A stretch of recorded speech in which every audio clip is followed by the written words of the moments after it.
তোমরা উপরে টাইটেল দেখেই বুঝতেছো যে আজকে আমরা আলোচনা করব এসএসসি ফিজিক্সের একটা অধ্যায় নিয়ে, যেটা হলো ফিজিক্স বইয়ের 7 নম্বর অধ্যায়, ওয়েভ অ্যান্ড সাউন্ড, তরঙ্গ এবং শব্দ।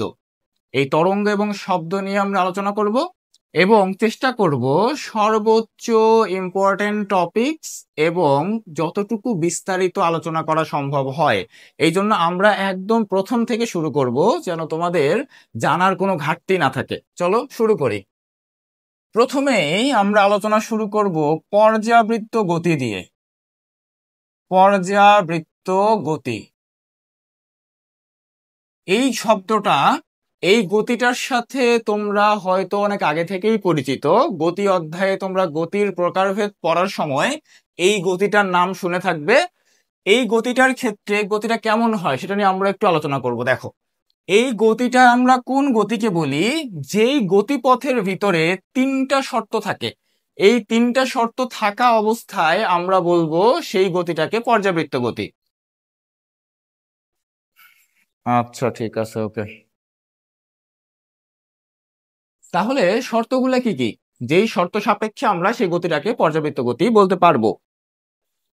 দেখো, এইখানে আমাদের যেই যেই শর্তগুলো দরকার, এক নম্বর শর্ত হলো নির্দিষ্ট সময়। নির্দিষ্ট সময়। 2 নম্বর শর্ত হলো নির্দিষ্ট দিক এবং নির্দিষ্ট বিন্দু। যদি কোনো গতি তার গতিপথের যাত্রার মধ্যে নির্দিষ্ট সময় পর পর নির্দিষ্ট দিক হতে একটা নির্দিষ্ট বিন্দুকে অতিক্রম করে, তাহলে সেই গতিকেই আমরা মূলত বলে থাকি পর্যাবৃত্ত গতি। সেই গতিটাকে আমরা বলে থাকি পর্যাবৃত্ত গতি। যেমন আসো আমরা উদাহরণ নেই। তাহলে এইটা যদি হয় একটা ঘড়ি, ঘড়ির কাঁটা, খেয়াল করো, ঘড়ির কাঁটাতে ঘড়িতে কিরকম থাকে? এদিকে 9, এখানে থাকে 6। তো ঘড়ির কাঁটা কোন দিকে ঘোরে? যদি তুমি এই 12কে একটা বিন্দু হিসেবে চিন্তা করো, তাহলে দেখবা যে এখান থেকে যখন ঘড়ির কাঁটা ঘোরা শুরু করে, সেখান থেকে ঘুরে আবার এই বিন্দুতে আসে এবং প্রতি ক্ষেত্রেই ঘুরে আসতে একই সময় নেয় এবং একই দিক দিয়ে ঘুরে আসে এবং একই বিন্দুকে বারবার অতিক্রম করে। তাহলে আমাদের এই গতির ক্ষেত্রে 3টা শর্তকে মেনটেন করতেছে কিনা, তার মানে এই গতিটাকে আমরা বলতে পারবো যে এটা একটা পর্যাবৃত্ত গতি। আবার দেখো, পর্যাবৃত্ত গতি হওয়ার জন্য যে বৃত্তাকারই হতে হবে বিষয়টা এমন না। বৃত্তাকার না হয়েও যদি আমাদের এই 3টা শর্ত মেনটেন করে, তাহলে সেই গতিকেও আমরা বলতে পারবো যে পর্যাবৃত্ত গতি।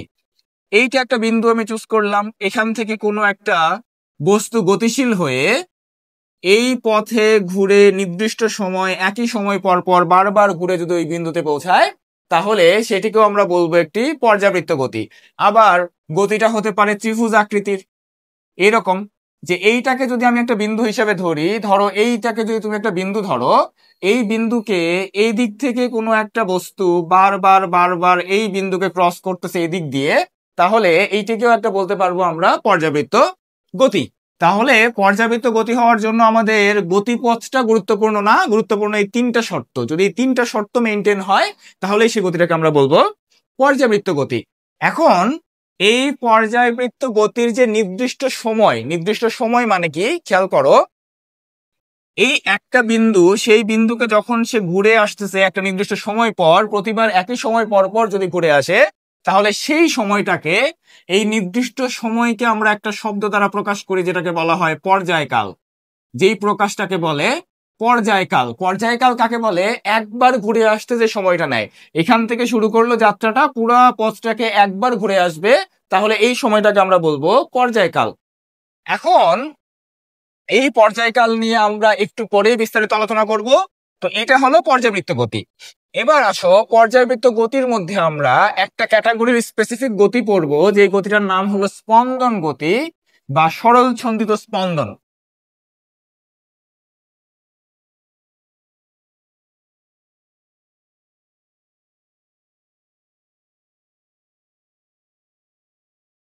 সিম্পল হারমোনিক মোশন বা স্পন্দন গতি, সরল ছন্দিত স্পন্দন গতি, ঠিক আছে।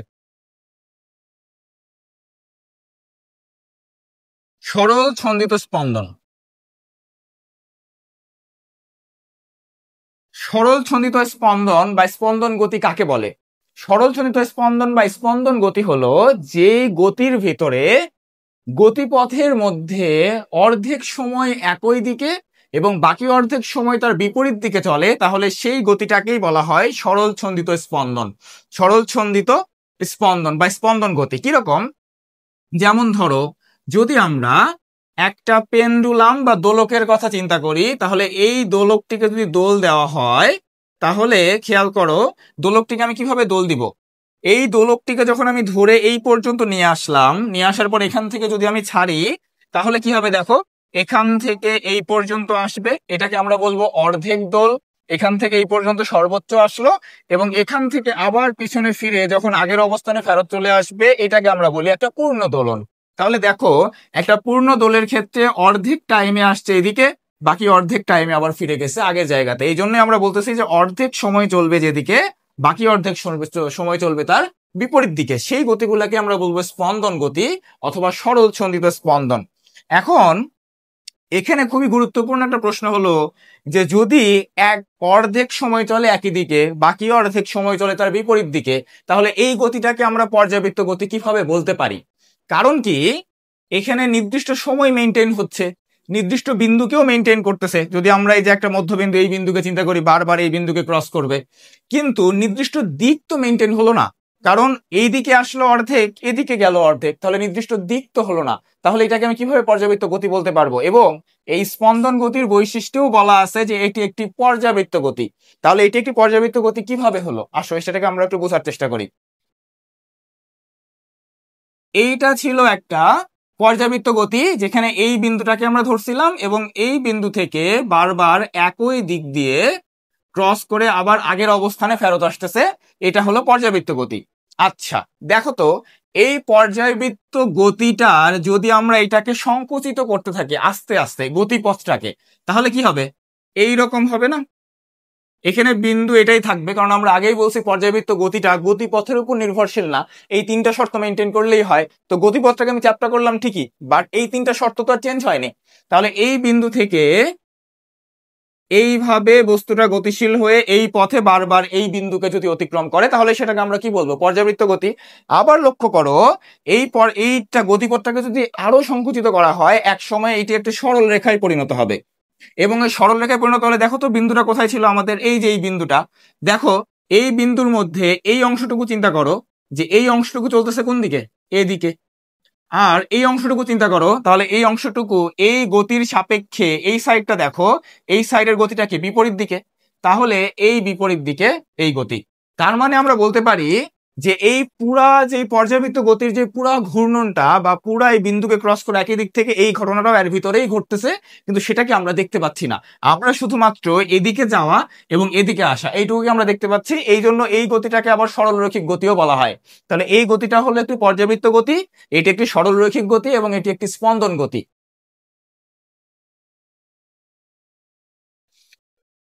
তাহলে আমরা পর্যাবৃত্ত গতি এবং সরল ছন্দিত স্পন্দন বা স্পন্দন গতি কি সেটা নিয়ে আলোচনা করলাম। তাহলে এই টাইপের স্পন্দন গতি কারা? আসো আমরা একটু দেখি উদাহরণ। স্পন্দন গতি কারা? সরল দোলক। সরল দোলক হলো একটি স্পন্দন গতির উদাহরণ। তারপরে দোলনা, দোলনা একটি স্পন্দন গতির উদাহরণ। এরপরে স্প্রিং, স্প্রিং হলো একটা স্পন্দন গতির উদাহরণ। এই গতিগুলাকে, এই বস্তু যেই গতিপথে দুলতে থাকে সেই গতিটাকে আমরা বলে থাকি সরল ছন্দিত স্পন্দন। আচ্ছা, স্প্রিং, চলো তো স্প্রিং এর জিনিসটা আমরা দেখি যে স্প্রিং কিভাবে কাজ করে। স্প্রিং, ধরো এইরকম একটা স্প্রিং, এইরকম একটা স্প্রিং আছে। এবার এই যে স্প্রিংটা, এই স্প্রিংটা নর্মালি এইভাবে আছে। যদি এটাকে তুমি টান না দাও, যদি এটাকে তুমি সংকুচিত না করো, তাহলে কিন্তু এর অবস্থা কখনোই পরিবর্তন হবে না। আচ্ছা, তাহলে এই যে স্প্রিং, সেই স্প্রিংটাকে যদি আমরা না টানি, প্রসারিত না করি, সংকুচিত না করি, তাহলে এই যে স্প্রিং, এই স্প্রিংটা সবসময় এই অবস্থাতেই থাকবে। এই স্প্রিংটাকে যদি টান দিয়ে লম্বা করা হয়, এই স্প্রিংটাকে যদি টান দিয়ে লম্বা করা হয় মানে প্রসারিত করা হয়, তখন সেই স্প্রিং এর ভিতরে শক্তি সঞ্চিত হবে, তখন সেই স্প্রিং এর ভিতরে সঞ্চিত হবে শক্তি, এবং সেই শক্তি সঞ্চিত শক্তি দিয়ে স্প্রিং এর মধ্যে কি ঘটবে বা স্প্রিংটা কি করবে সেটা আমরা একটু দেখি। দেখো, এই স্প্রিংটার এই অবস্থানটাকে আমরা বলি সাম্যাবস্থান, যে অবস্থানে স্প্রিংটা স্থির আছে।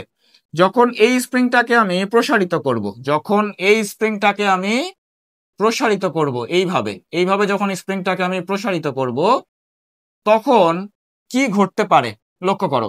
স্প্রিংটাকে যখন আমি প্রসারিত করলাম বা টান দিয়ে যখন স্প্রিংটাকে আমি লম্বা করলাম, তখন এই স্প্রিংটার একটা প্রসারণ ঘটলো, এই প্রসারণটাকে আমি বলতেছি এক্স, এই প্রসারণটাকে আমি বলবো এক্স। তাহলে এইটা প্রসারিত কিভাবে হলো?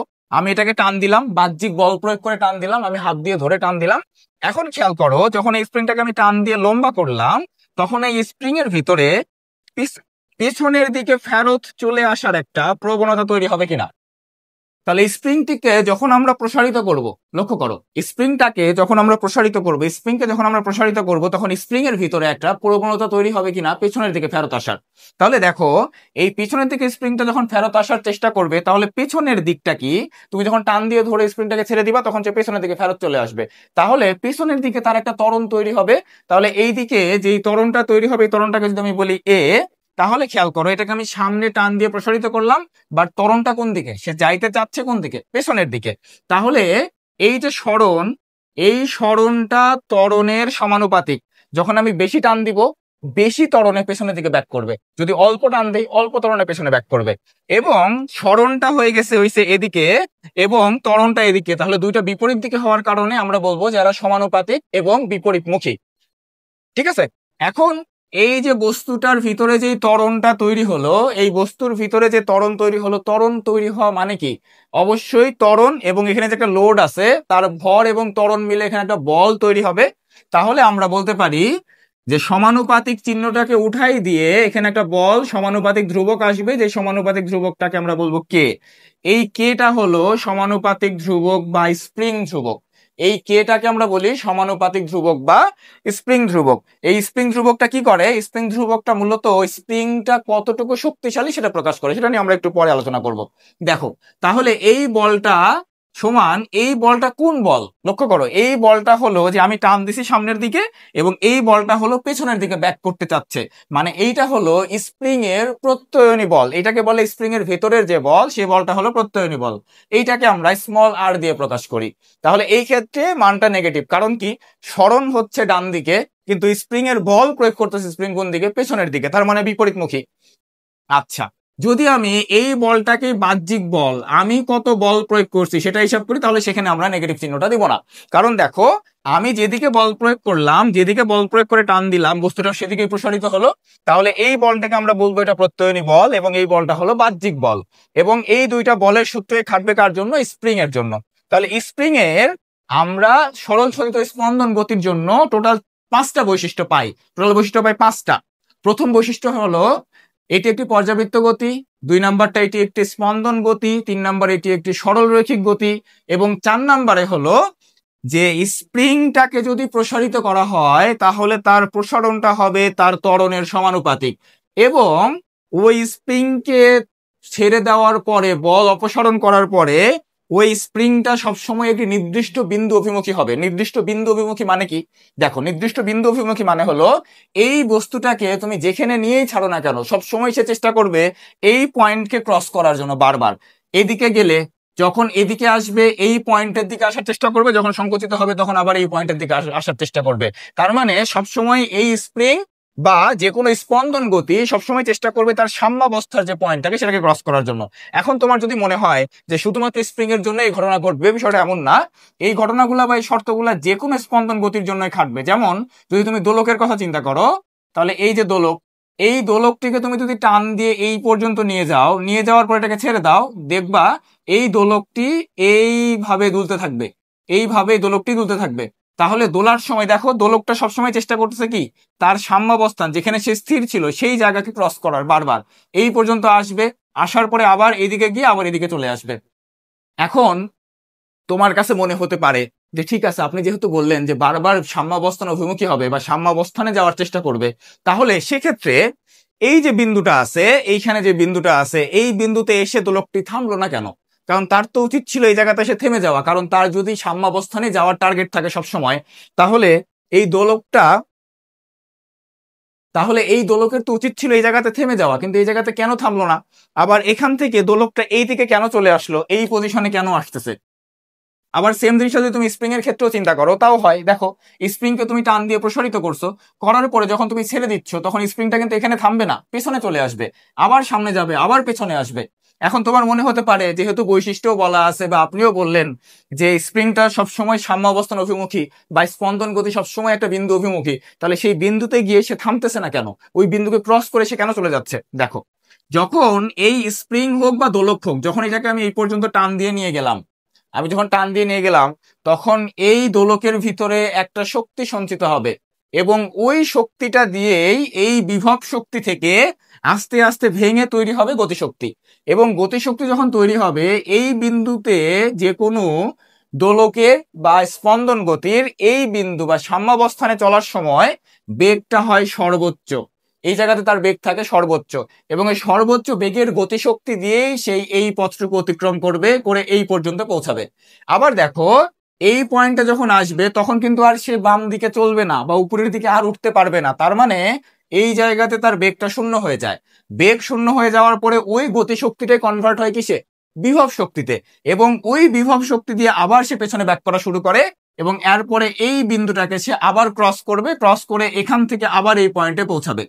এইভাবেই এই দোলকটি চলতে থাকবে। এখন তাহলে তোমার মনে হতেই পারে যে ঠিক আছে, আমি এই পর্যন্ত বুঝলাম, তাহলে এই দোলকটা তো জীবনে কোনোদিনই থামার কথা না।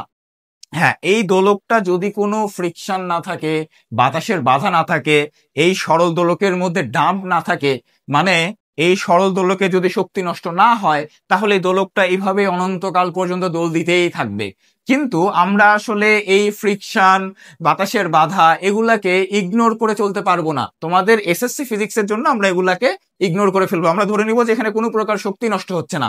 বাট যদি শক্তি নষ্ট না হয়, দোলকটা চলতেই থাকবে। কিন্তু বাস্তবে এটা কেন ঘটে না? কারণ বাস্তবে তো এইভাবে আমরা চিন্তা করতে পারি না। বাস্তবে বাতাসের বাধা থাকে, ফ্রিকশন থাকে, এরপরে হলো এই যে সরল দোলকের মধ্যে কিছু পরিমাণ শক্তির ক্ষয় হয়। তো এই সবকিছু মিলে দেখা যায় যে এক সময় দোলকটা দুলতে দুলতে দুলতে এক সময় স্থির হবে। বা এই যে স্প্রিং এর কথা যদি তুমি চিন্তা করো, তাহলে স্প্রিং এর ক্ষেত্রেও সেম হবে। স্প্রিংটা যখন সাম্যাবস্থান ক্রস করবে, এই সাম্যাবস্থানে তার বেগ হবে সর্বোচ্চ। এই সাম্যাবস্থানে তখন তার বেগ হবে সর্বোচ্চ, এবং সর্বোচ্চ বেগ নিয়ে সে আবার সংকুচিত হবে। সংকুচিত হয়ে এখানে বিভব শক্তি তৈরি হবে, এবং এই বিভব শক্তি দিয়ে আবার গতিশক্তি তৈরি হবে। এইভাবে চলতেই থাকবে। যদি এই স্প্রিংটা এরকম হয় যে আমরা একটা ফ্রিকশনলেস তলে ইউজ করতেছি, এবং এখানে কোনো বাতাসের বাধা থাকতেছে না, সব বাধাকে যদি অতিক্রম করে আমরা একটা আদর্শ ব্যবস্থা তৈরি করতে পারি, তাহলে সেই ব্যবস্থায় স্প্রিংকে যদি একবার দোল দেওয়া হয়, সেই একবার দোলে এই স্প্রিংটি সারা জীবন চলতে থাকবে।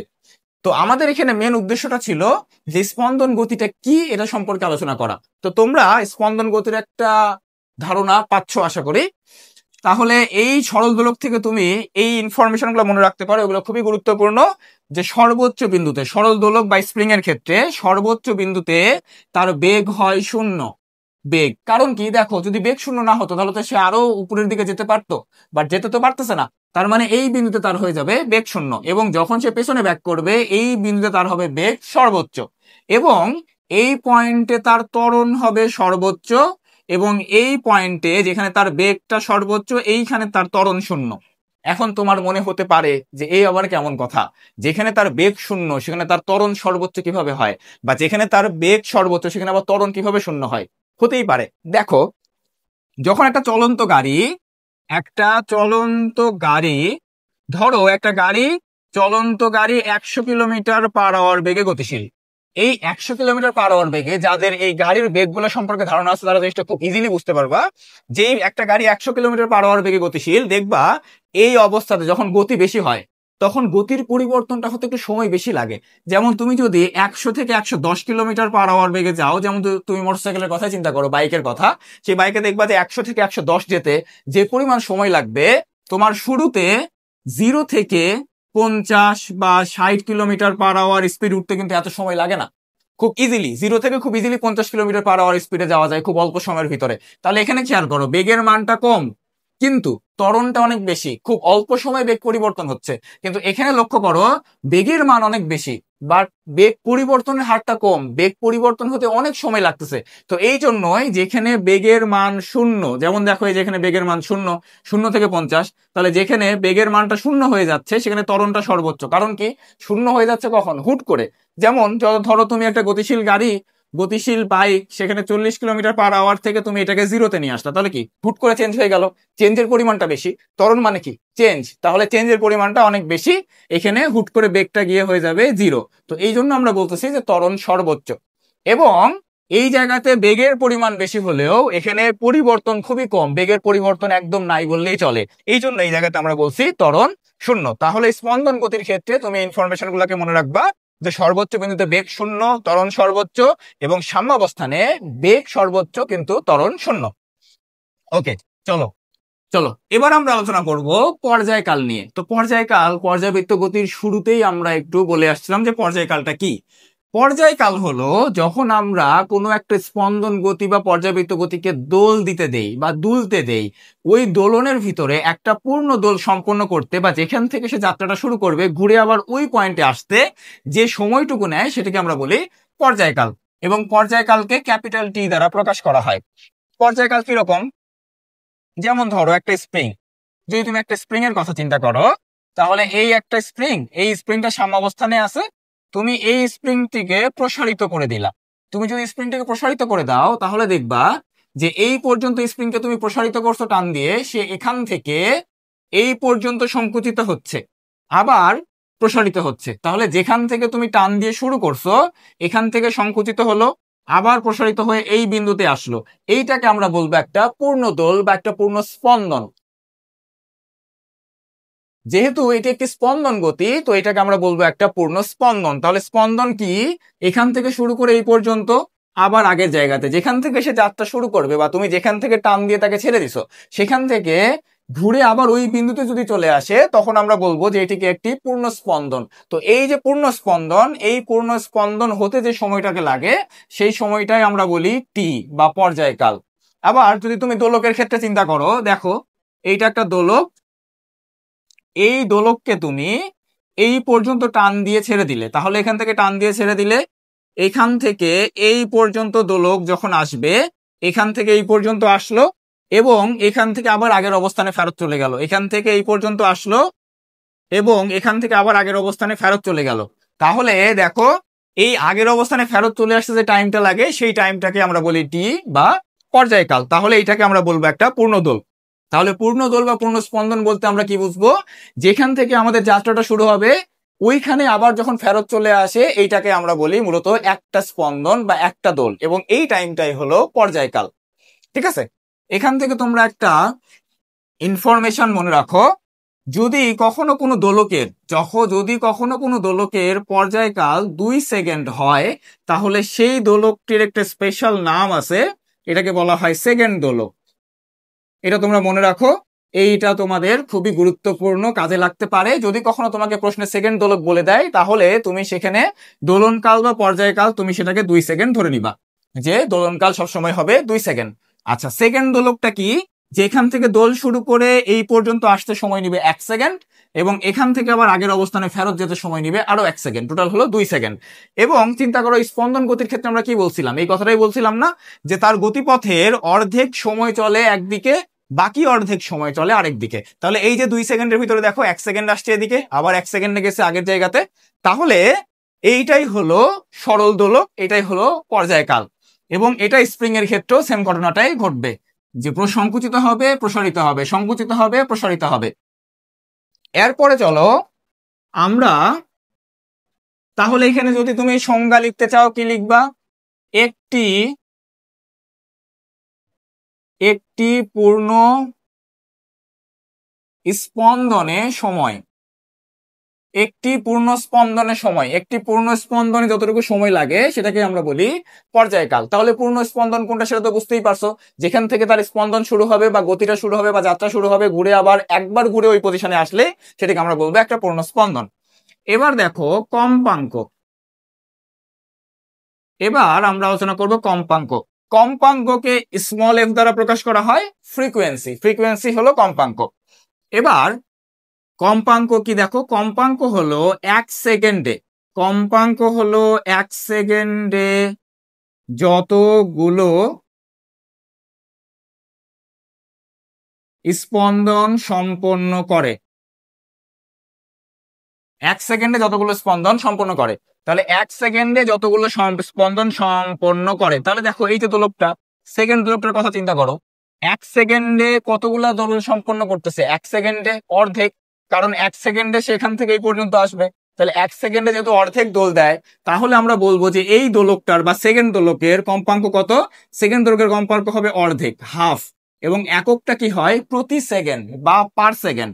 এই প্রতি সেকেন্ড, কারণ কি তুমি দেখো 1 সেকেন্ডে যতগুলো কম্পন সম্পন্ন করে বা যতগুলো স্পন্দন সম্পন্ন করে, তাহলে 1 সেকেন্ড মানে কি? প্রতি সেকেন্ডে সেকেন্ড ইনভার্স 1। এই সেকেন্ড ইনভার্স 1টাকে হার্জ হিসেবে প্রকাশ করা হয়, হার্জ হিসেবে।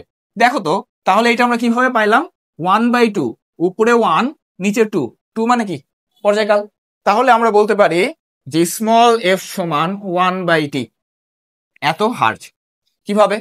এইটাকে যদি তুমি ঐকিক নিয়মে এইভাবে চিন্তা করো, টি সেকেন্ড সময় লাগে তার একটি দোল দিতে, একটি দোল। টি সেকেন্ড সময় লাগে কয়টি দোল দিতে?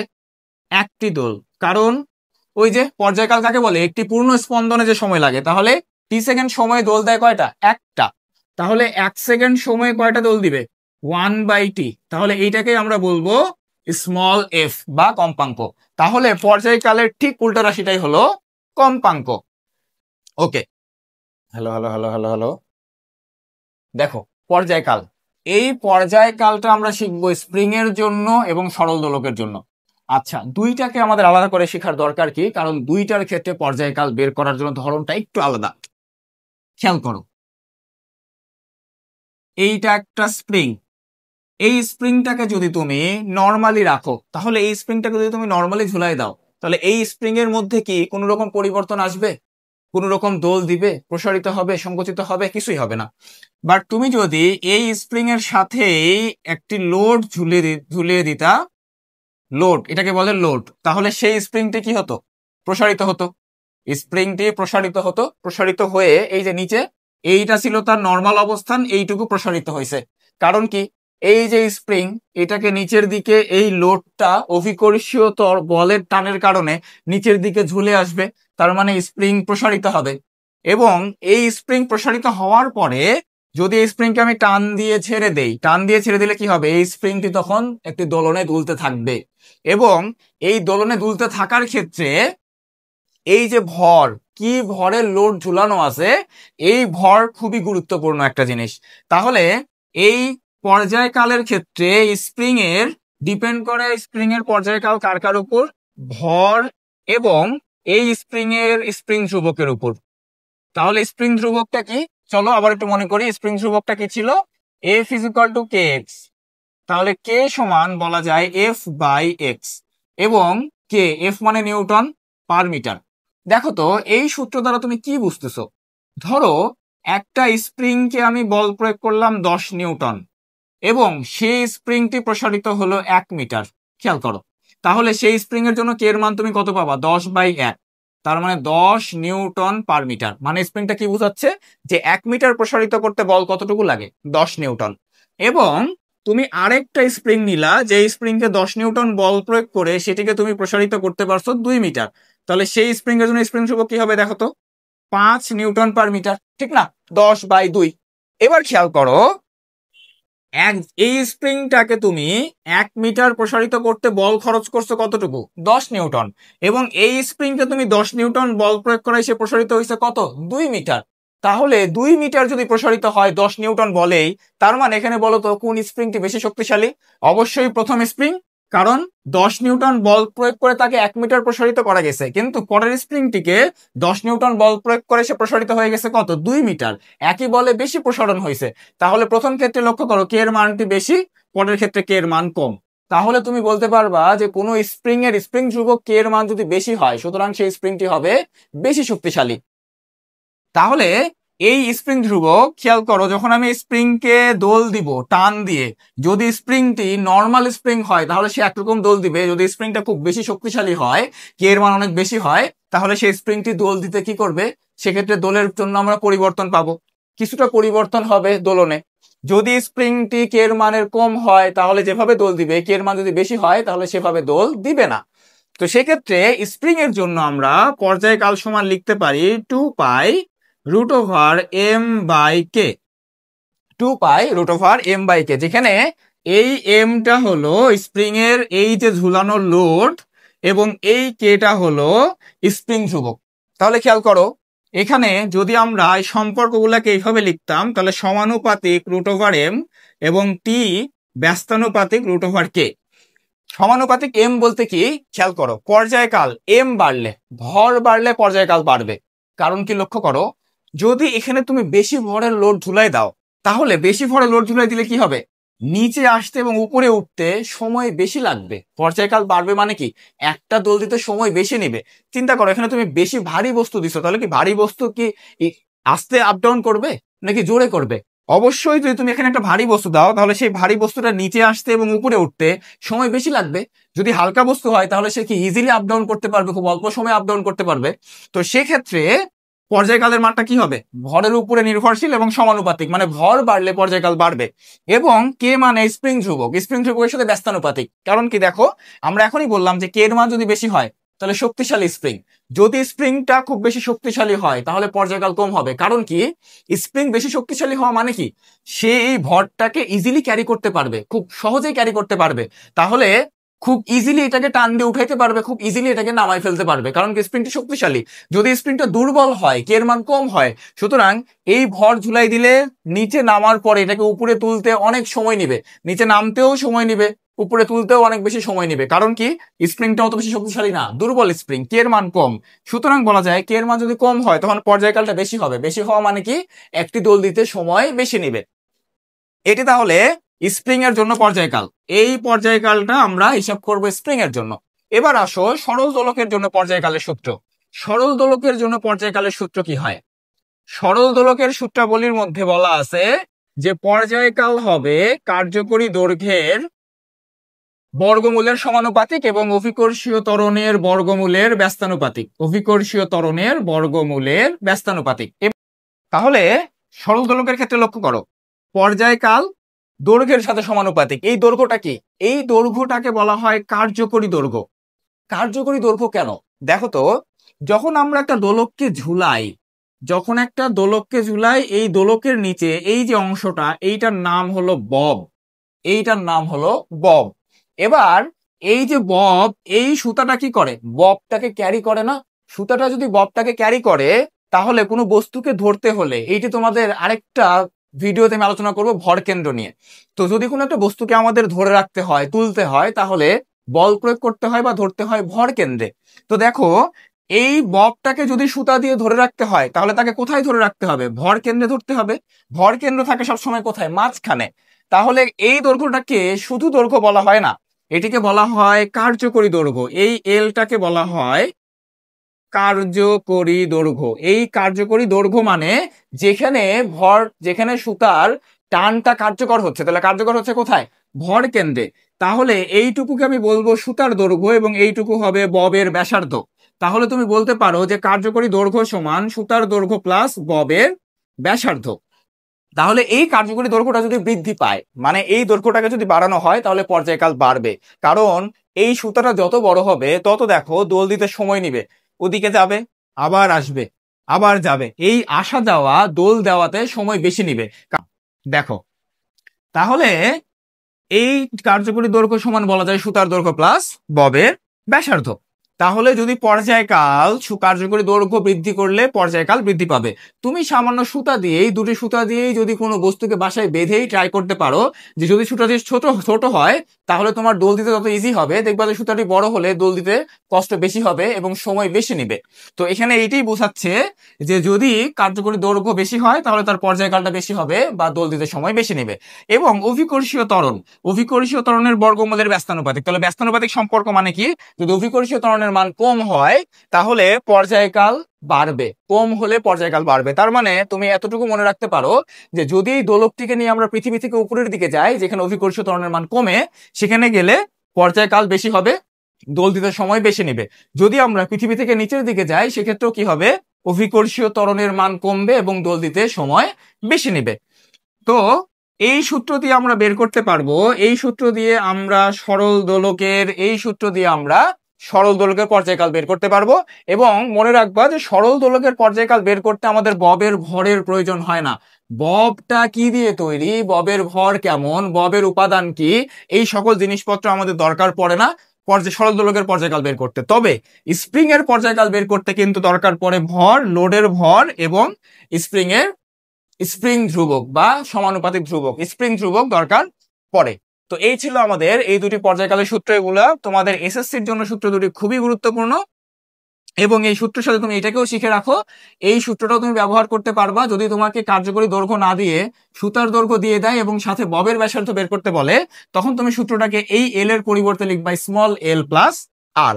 আমরা যখন গাণিতিক সমস্যাগুলি সলভ করব তখন আমরা এই সকল সূত্রগুলো দেখব কিভাবে ব্যবহার করা যায় টাইপ ভিত্তিক। আর এই সূত্র তুমি ইউজ করবা যখন তোমাকে বলবে স্প্রিং এর জন্য। তোমাকে মাঝে মধ্যে সরল দোলকের মধ্যে ববের ভর দিয়ে কনফিউজ করতে পারে। ববের ভর বাড়ানো হলো, ববের ভর 10 গুণ বৃদ্ধি করলে, ববের ভর 5 কেজি বাড়ালে সেক্ষেত্রে পর্যায়কাল কি হবে। মনে রাখবা এই সরল দোলক, যদি সরল দোলকের কথা বলে ববের ভর পরিবর্তন করা হোক, ববের আকার পরিবর্তন করা হোক, গোলাকারের জায়গায় ত্রিভুজ আকৃতির বব নেওয়া হোক, ববের ভর পরিবর্তন করা হোক বা উপাদান পরিবর্তন করা হোক, সোনার ববের জায়গায় লোহার বব নেওয়া হোক অথবা প্লাস্টিকের বব নেওয়া হোক, সব ক্ষেত্রেই কি হবে, পর্যায়কাল সেম থাকবে। পর্যায়কাল কখনো ববের উপাদান, আকৃতি, ভর এসবের উপর নির্ভর করে না। এখন তোমাদেরকে দেখাবো, দেখো আমরা যে স্প্রিং এর পর্যায়কাল নিয়ে আলোচনা করলাম, সেই স্প্রিং এর পর্যায়কাল কিভাবে কাজ করে বা ভর কিভাবে পর্যায়কালকে চেঞ্জ করতে পারে বা স্প্রিং ধ্রুবক কিভাবে পর্যায়কালকে চেঞ্জ করে সেটা নিয়ে একটু আমরা সিমুলেশন দেখব। চলো দেখো, এখানে নিচে দেখতে পাচ্ছ যে এখানে আমাদের কিছু ভর দেওয়া আছে, এই ভরগুলোকে আমরা স্প্রিং এর সাথে যুক্ত করতে পারি এবং এখানে আমাদের দুটো স্প্রিং দেওয়া আছে এবং দুটো স্প্রিং এর দেখো স্প্রিং কনস্ট্যান্টের মান দুই পাশে লক্ষ্য করো যে দুটি স্প্রিং এর স্প্রিং কনস্ট্যান্টের মান একই। তো এখন আমরা প্রথমে দেখতে চাই যে ভর কিভাবে কাজ করে। আমরা বললাম যে ভর বৃদ্ধি করলে পর্যায়কাল বাড়ে। তো এখানে একটা টাইমার দেখতে পাচ্ছ, তো এই টাইমার দিয়ে আমরা দেখব যে কিভাবে অ্যাকচুয়ালি এই ভরের সাথে পর্যায়কালটা কানেক্টেড। চলো আমরা 100 গ্রামের একটা ভর এই স্প্রিং এর সাথে যুক্ত করে দিলাম। দেখো স্প্রিংটি কিভাবে দোল দিচ্ছে। তো স্প্রিংটির দোল দেওয়ার সময় আমরা দেখো সর্বোচ্চ নিচে অবস্থানে থেকে আমরা এই টাইমারটা অন করে দিলাম এবং আবার ওই অবস্থানে যখন আসবে তখন আমরা টাইমারটাকে স্টপ করে দিলাম। দেখো তাহলে লক্ষ্য করো যে আমাদের এখানে এই যে 0.77 এই পরিমাণ সময় একটা দোল দিতে এই পরিমাণ সময় লাগছে, তাহলে এইটা হলো পর্যায়কাল। লক্ষ্য করো, দেখো দেখতে পাচ্ছ কিনা তোমরা, এই 0.77 টাইমারে খেয়াল করো যে এইখানে আমরা একটা দোল দিতে সময় নিছি। এখন আমরা এই ভরটাকে চেঞ্জ করব, চেঞ্জ করে দেখব যে আসলে পর্যায়কালের কি চেঞ্জটা হচ্ছে। ঠিক আছে, তাহলে এই ভরটাকে আমি সরাই ফেলি, এই ভরটাকে আমি সরাই ফেললাম এবং এই টাইমারটাকে আমি রিসেট করে দিলাম। এবার আমি বড় ভর দিব, দেখো আমি 250 গ্রাম এই ভরটাকে কানেক্ট করে দিলাম। এবার দেখো এবার কি হচ্ছে, এবার পর্যায়কাল নিব আমি, যখন নিচে অবস্থানে আসবে তখন আমি টাইমারটাকে অন করব, অন করার পরে আবার সেই অবস্থানে যখন আসবে তখন টাইমারটাকে অফ করে দিব। দেখো এই টাইমারটাকে চালু করে দিলাম। এবার খেয়াল করে দেখো আগের অবস্থানে ফেরত আসার পরে আমি টাইমারটাকে আবার বন্ধ করে দেখব। দেখো এই যে টাইমারটাকে বন্ধ করে দিলাম, দেখো লক্ষ্য করো যে আগের ক্ষেত্রে যখন আমাদের ভর কম ছিল তখন সেই অবস্থাতে আমাদের সময় নিছিল 0.77 এবং এই অবস্থায় খেয়াল করো যখন আমি ভরটাকে বাড়াই দিলাম তখন দেখো পর্যায়কালটা বেড়ে 1.25 চলে আসছে। তো আমরা এটা কিন্তু সূত্রের মধ্যেই দেখছিলাম যে t ছিল 2π√m/k। সেখানে আমরা বলছিলাম যে পর্যায়কালটা ভরের সমানুপাতিক, যদি ভর বৃদ্ধি পায় সেক্ষেত্রে পর্যায়কালটা বৃদ্ধি পাবে। দেখো পর্যায়কালটা বৃদ্ধি পাইছে। এবার আমরা স্প্রিং কনস্ট্যান্ট দিয়ে ট্রাই করে দেখব যে কি হচ্ছে।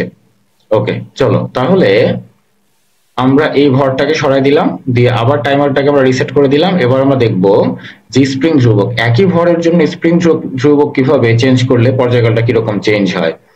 লক্ষ্য করো, এবার আমি দিলাম 100 গ্রাম, এবার আমি স্প্রিং কনস্ট্যান্টটাকে বাড়াই দিচ্ছি। দেখো স্প্রিং কনস্ট্যান্টটাকে আমি বাড়াই দিলাম। তো বাড়াই দেওয়ার পরে এবার আমি টাইমারটাকে চালু করি, চালু করলাম। দেখো আবার আগের অবস্থানে যখন আসবে তখন আমি টাইমারটাকে আবার বন্ধ করে দিব, বন্ধ করে দিলাম। দেখো এবার এই 100 গ্রাম ভরের জন্য এই যে স্প্রিং ধ্রুবকটা দেওয়া হয়েছে সেই স্প্রিং ধ্রুবকের জন্য আমাদের পর্যায়কাল 0.60। এবার যদি আমি স্প্রিং ধ্রুবকটাকে কমাই দেই, ধরো স্প্রিং ধ্রুবকটাকে আমি একদম কমাই দিলাম, এবার কি হয় খেয়াল করো। এবার টাইমারটাকে রিসেট করে দিলাম, এই যে টাইমারটাকে চালু করে দিলাম।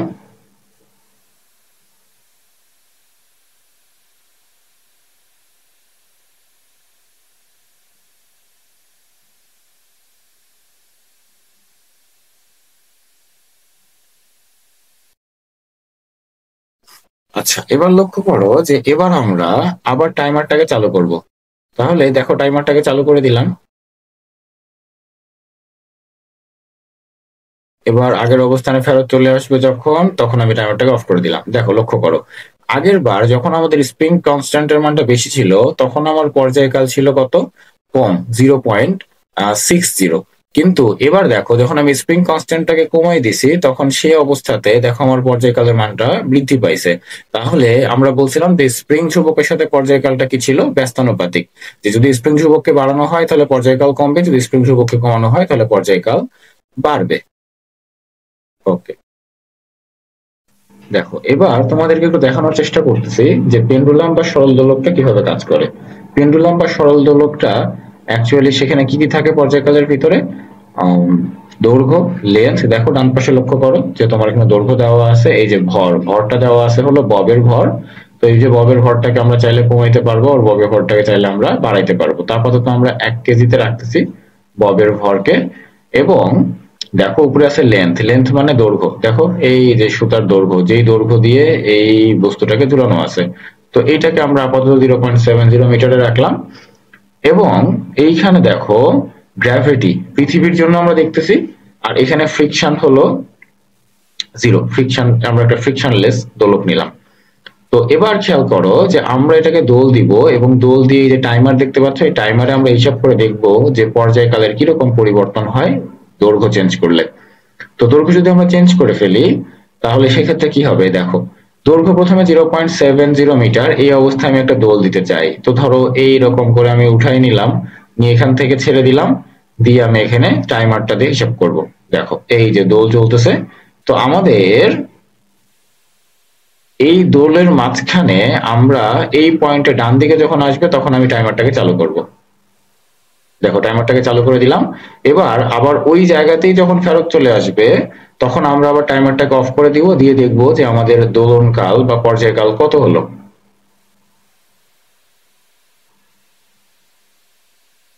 দেখো আমাদের দোলনকাল বা পর্যায়কাল হলো 1.88 সেকেন্ড।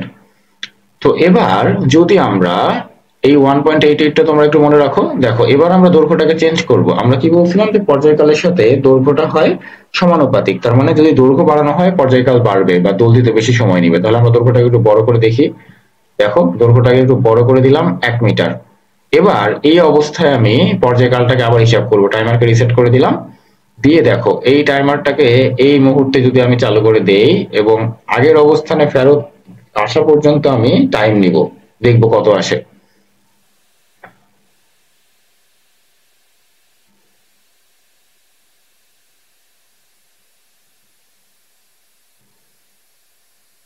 দেখো এবার বন্ধ করে দিলাম। টাইমারটার দিকে লক্ষ্য করো যে আগের বার যখন আমাদের দৈর্ঘ্য ছোট ছিল তখন আমাদের পর্যায়কাল ছিল কত, 1.88।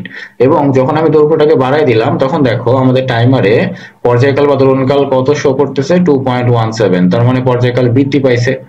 আচ্ছা এবার চলো আমরা দৈর্ঘ্যকে পরিবর্তন না করে এবার আমরা পরিবর্তন করব অভিকর্ষীয় ত্বরণ। আমরা সূত্রে কি শিখছি, অভিকর্ষীয় ত্বরণে কি হয়, পর্যায়কালের সাথে সম্পর্কটা ব্যস্তানুপাতিক। যে যদি অভিকর্ষীয় ত্বরণ কমানো হয় তাহলে সেক্ষেত্রে পর্যায়কালটা বাড়বে। চলো আমরা অভিকর্ষীয় ত্বরণটা পৃথিবীর থেকে একটু কমাই দেই। কমাই দিলাম। দেখো ডান পাশে যে গ্র্যাভিটি দেখতে পাচ্ছ এখানে আমরা কমাই দিলাম। তো কমায় দিলে সেক্ষেত্রে কি হবে, এবার টাইমারটাকে আমি রিসেট করে দিলাম। কমায় দেওয়ার পরে কি হবে দেখি। দেখো আমি টাইমারটাকে আবার চালু করে দিলাম, দিয়ে এবার আমি দেখতে চাচ্ছি যে অভিকর্ষীয় ত্বরণ কমায় দেওয়ার পরে আমাদের পর্যায়কালে কি হয়, পর্যায়কালের কি পরিবর্তন হয়।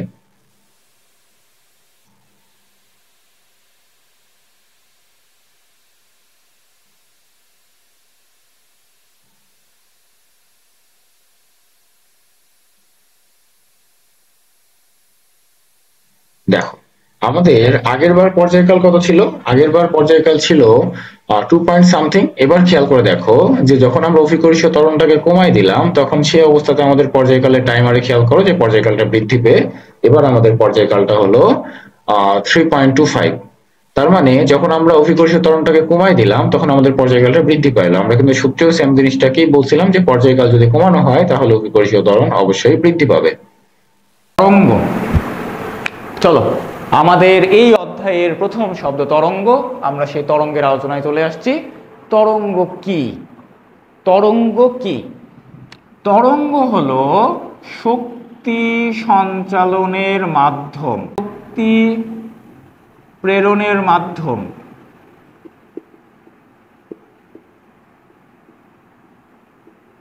যেই মাধ্যমে বা যেভাবে শক্তিকে এক প্রান্ত থেকে আরেক প্রান্তে পাঠানো যায় সেই মাধ্যমটিকে আমরা বলি তরঙ্গ। এবং এটি সবসময় হয় জড় মাধ্যমে, এটি ঘটে জড় মাধ্যমে। জড় মাধ্যমে শক্তি এক জায়গা থেকে আরেক জায়গায় পাঠানোর প্রসেসটাকে আমরা বলি তরঙ্গ। যেভাবে শক্তিকে এক জায়গা থেকে আরেক জায়গায় পাঠানো হয় এই পাঠানোটাকেই বলা হয় তরঙ্গ। যেমন আসো তোমাকে একটা উদাহরণ দেই। যদি তোমরা কখনো কখনো এরকম হয় যে পুকুরের আশেপাশে ক্রিকেট খেলছো কখনো, তাহলে তোমরা এই জিনিসটা খুব ইজিলি ফিল করতে পারবা। যদি এরকম হয় পুকুরের মধ্যে তুমি ক্রিকেট খেলা অবস্থায়, এটা তোমার পুকুরের পার, এটা একটা পুকুর, যেই পুকুরের এই জায়গাতে একটা বল, তোমার ক্রিকেট বলটা উড়ে গিয়ে এই জায়গাতে পড়লো এবং তুমি এখান থেকে সেই বলটিকে পাড়ে নিয়ে আসতে চাও, তোমার হাতের কাছে কোনো লাঠি বা তুমি কিছু পাচ্ছ না। তখন প্রায় সময় আমরাও করতাম, তোমরাও করছো, যে আমরা এই জায়গাতে ঢিল ছুটতাম, এইখানে আমরা ঢিল ছুটতাম। ঢিল ছুটতাম কেন? ওই ঢিল ছুটার কারণে পানির মধ্যে ঢেউ তৈরি হতো এবং এই ঢেউটাই ধাক্কা দিত কি, ওই ঢেউ এই বলটাকে আস্তে আস্তে ধাক্কায় ধাক্কায় ধাক্কায় ধাক্কায় সামনের দিকে নিয়ে আসতো এবং যখন আমাদের হাতের কাছে বা আমাদের লাঠির কাছে চলে আসতো তখন আমরা সেটাকে টান দিয়ে তুলে ফেলতে পারতাম। তাহলে খেয়াল করো ওই যে ঢেউ, ওই ঢেউটাকেই আমরা বলতেছি তরঙ্গ। যেই ঢেউটার মাধ্যমে, যেই ঢেউয়ের মাধ্যমে এই বলটা সামনের দিকে আগায় আসতেছে আস্তে আস্তে, এটাই হলো তরঙ্গ। তাহলে দেখো তুমি যখন ঢিল ছুটছো তোমার ওইখান থেকে পানি কি চলে আসছে, ওই জায়গাটা কি ফাঁকা হয়ে গেছে?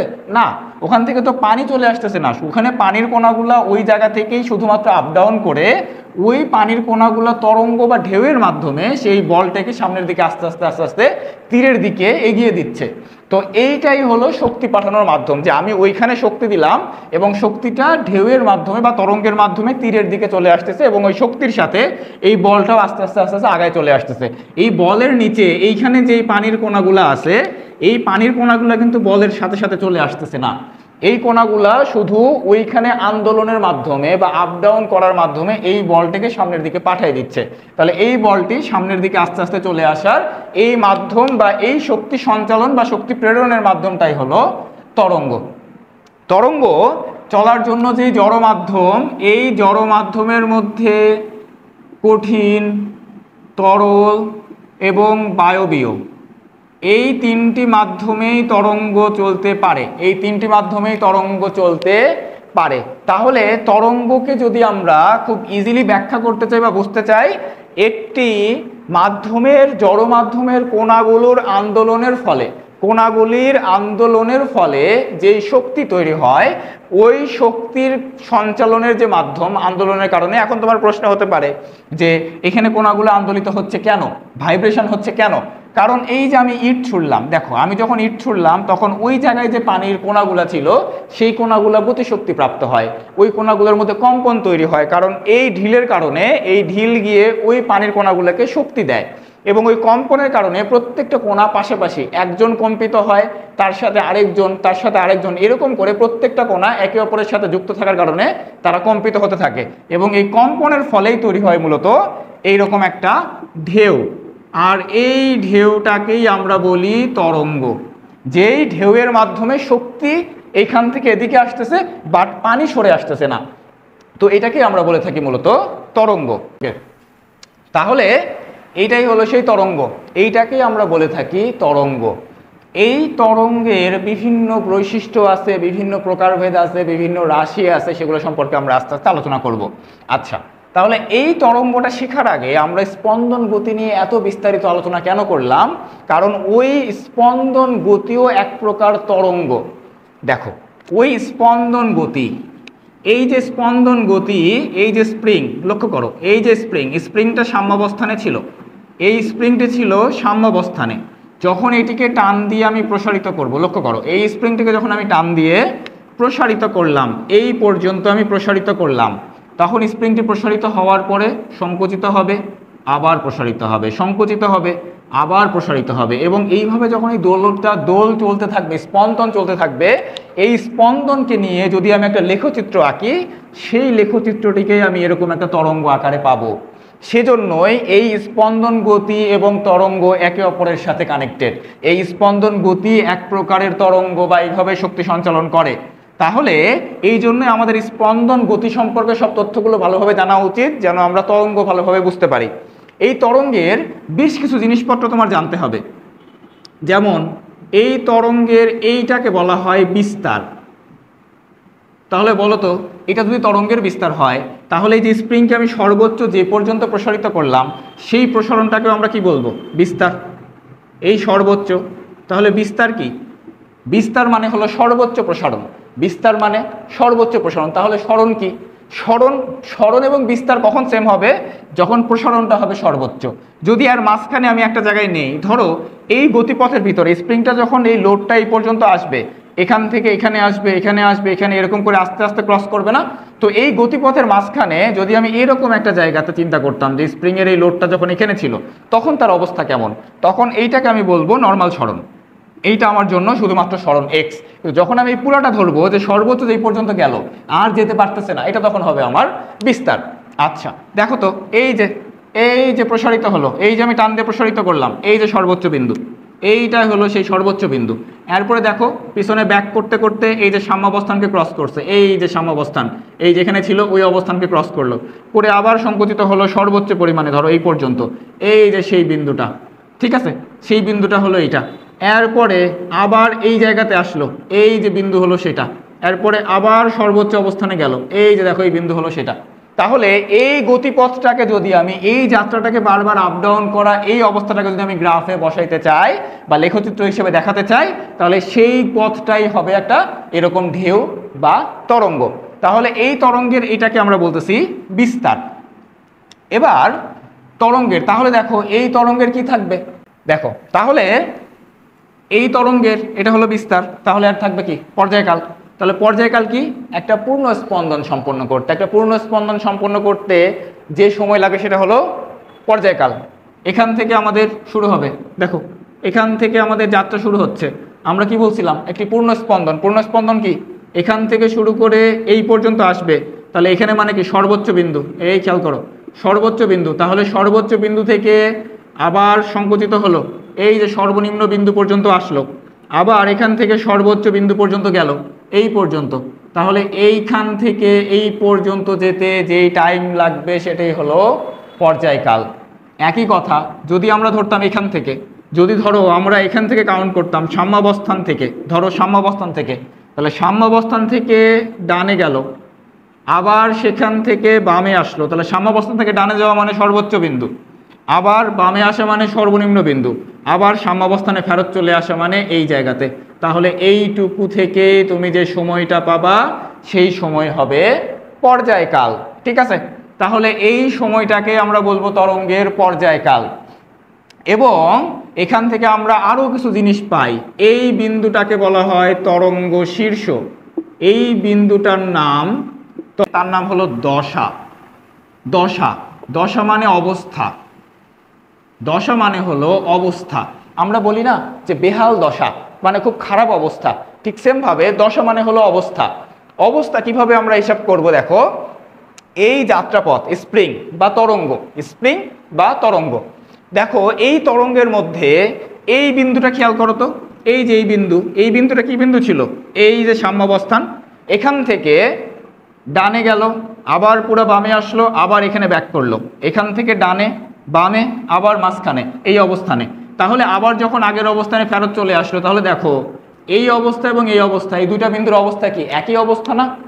কারণ এই বিন্দুতেও সে যেখানে ছিল সাম্যাবস্থানে ছিল, আবার এখানে সে আবার ওই সাম্যাবস্থানে চলে আসলো, মানে এইটুকু যদি পর্যায়কাল হয় 2 সেকেন্ড সময় লাগে, এখান থেকে আবার 2 সেকেন্ড সময় হিসাবটা শুরু হবে কোন পর্যন্ত, আবার 2 সেকেন্ড শুরু হবে এই পর্যন্ত, এরকম করে। আবার যদি তরঙ্গটাকে আমি আরও বৃদ্ধি করি এরকম করে, তাহলে এখান থেকে শুরু করে এই পর্যন্ত আবার 2 সেকেন্ড, এরকম করে 2 সেকেন্ড 2 সেকেন্ড করে সময় লাগতেছে।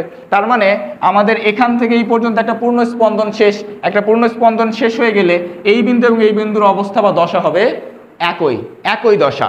ঠিক সিমিলারলি যদি আবার তুমি এই বিন্দু চিন্তা করো, এই বিন্দু থেকে ঘুরে আবার ওই বিন্দুতে ফেরত আসলো, তাহলে এদের দশা আবার হবে একই দশা। আবার এখান থেকে যদি তুমি ধরো, তাহলে এই যে নিচে গেল একবার, উপরে গেল একবার, এই পর্যন্ত, এইটা হবে একই দশা। তাহলে একই দশা সম্পন্ন, দেখো এখানে যদি আমি বিন্দুগুলাকে পয়েন্ট আউট করে দেই, এ বি, এটা দিলাম ও, সি ডি ই, ই বিন্দু, তাহলে এখানে আমরা একই দশা বলতে পারবো কোন কোন বিন্দুগুলাকে, দেখো তো, ও থেকে শুরু করলে সি পর্যন্ত, ও থেকে সি একই দশা, এ থেকে ডি একই দশা, বি থেকে ই একই দশা। আবার এইরকম করে বিন্দু না নিয়ে তোমার মনে হতে পারে যে র্যান্ডম যে কোনো জায়গায় কোনো বিন্দু নিলে হবে না, হবে। তুমি এখানে একটা বিন্দু নাও, এটার নাম দিলাম জি, এখানে একটা বিন্দু নাও, তাহলে দেখো এখান থেকে শুরু করে নিচে গেল, আবার উপরে গেল, গিয়ে এই যে এই জায়গাতে যখন আবার পৌঁছাবে, তখন এইটাকে যদি আমি বলি এইচ, তাহলে জি এইচ, এইটা হবে একই দশা সম্পন্ন বিন্দু। তাহলে আশা করি একই দশা জিনিসটা তোমরা বুঝতে পারছো। তাহলে এই একই দশায় ফিরে আসা, একই দশা, দুটি একই দশার মধ্যবর্তী যে তরঙ্গ বা মধ্যবর্তী যে তরঙ্গ দৈর্ঘ্য, সেটিকেই বলা হয় একটি পূর্ণ তরঙ্গ, এবং এই তরঙ্গকে আমরা ল্যামডা দ্বারা প্রকাশ করি। তাহলে এইটুকু একটা ল্যামডা, আবার জি থেকে এইচ পর্যন্ত এইটা একটা ল্যামডা, আবার ও থেকে সি পর্যন্ত এইটা একটা ল্যামডা, আবার বি থেকে ই পর্যন্ত এইটা একটা ল্যামডা। তাহলে ল্যামডা মানে তরঙ্গ দৈর্ঘ্য। তরঙ্গ দৈর্ঘ্য কি? সমদশা সম্পন্ন দুটি বিন্দুর মধ্যবর্তী দূরত্বই হলো তরঙ্গ দৈর্ঘ্য, এবং এটিকেও বলা হয় একটি পূর্ণ তরঙ্গ, এটাকে বলা হয় একটা পূর্ণ তরঙ্গ। এই যে দেখো, মধ্য অবস্থান থেকে ডানে গেল, বামে আসলো, আবার মধ্য অবস্থানে ব্যাক করলো, এইটা হলো একটা পূর্ণ স্পন্দন, এবং যে দূরত্বটা কাভার করছে তরঙ্গ হিসেবে সেটা হলো তরঙ্গ দৈর্ঘ্য, যে সময়টা লাগবে সেটা হবে পর্যায়কাল। ঠিক আছে? আচ্ছা,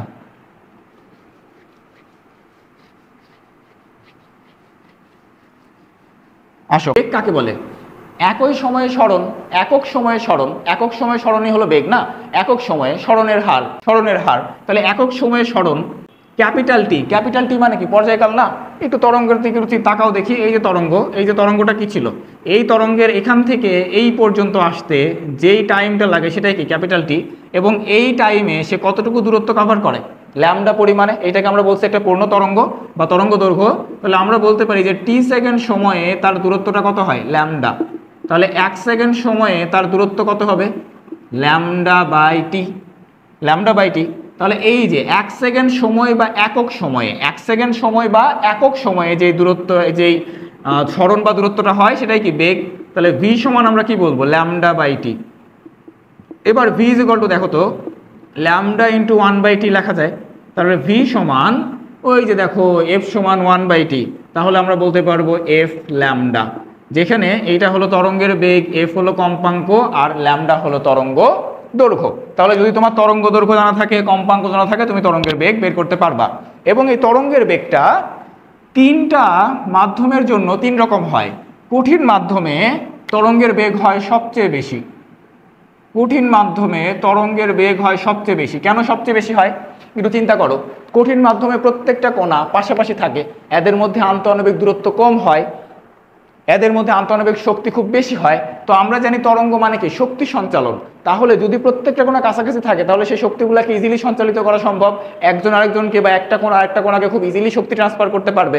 কিন্তু তরল মাধ্যমে কি হয় যে একটু দূরে দূরে থাকে, এই জন্য সময় একটু বেগ কম হবে, দেরিতে পাস হবে বা ট্রান্সফার হবে। আর বায়বীয় মাধ্যমে কি আরও দূরে থাকে, এই জন্য আর একটু টাইম বেশি লাগে।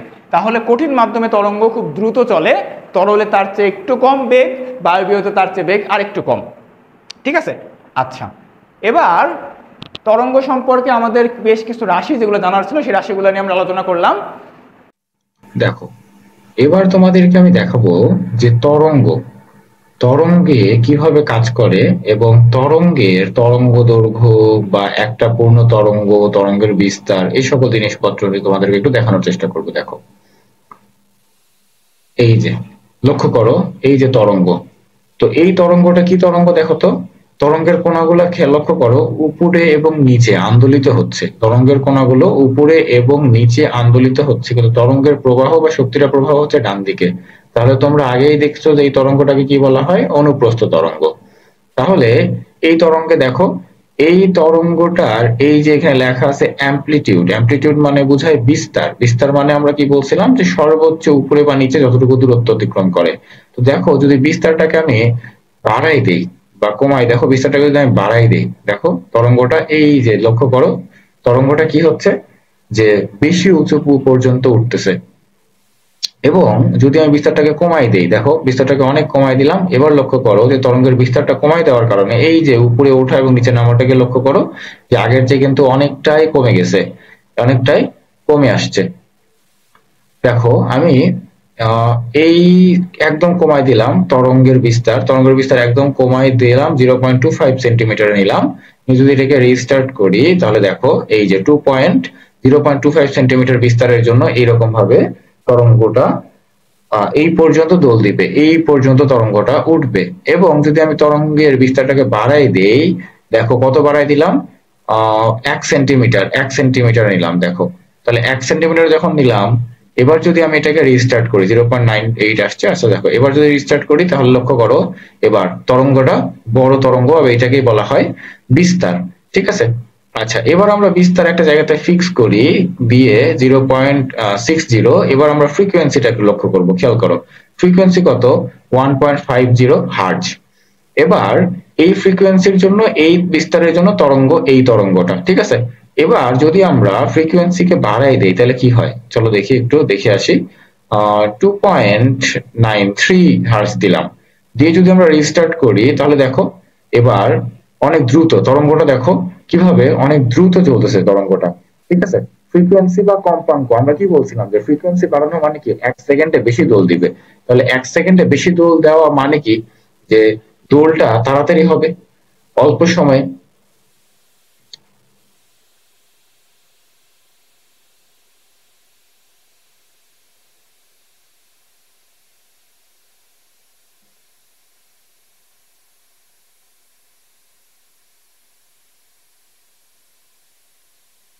তরঙ্গের প্রকারভেদ এবার আমরা আলোচনা করব।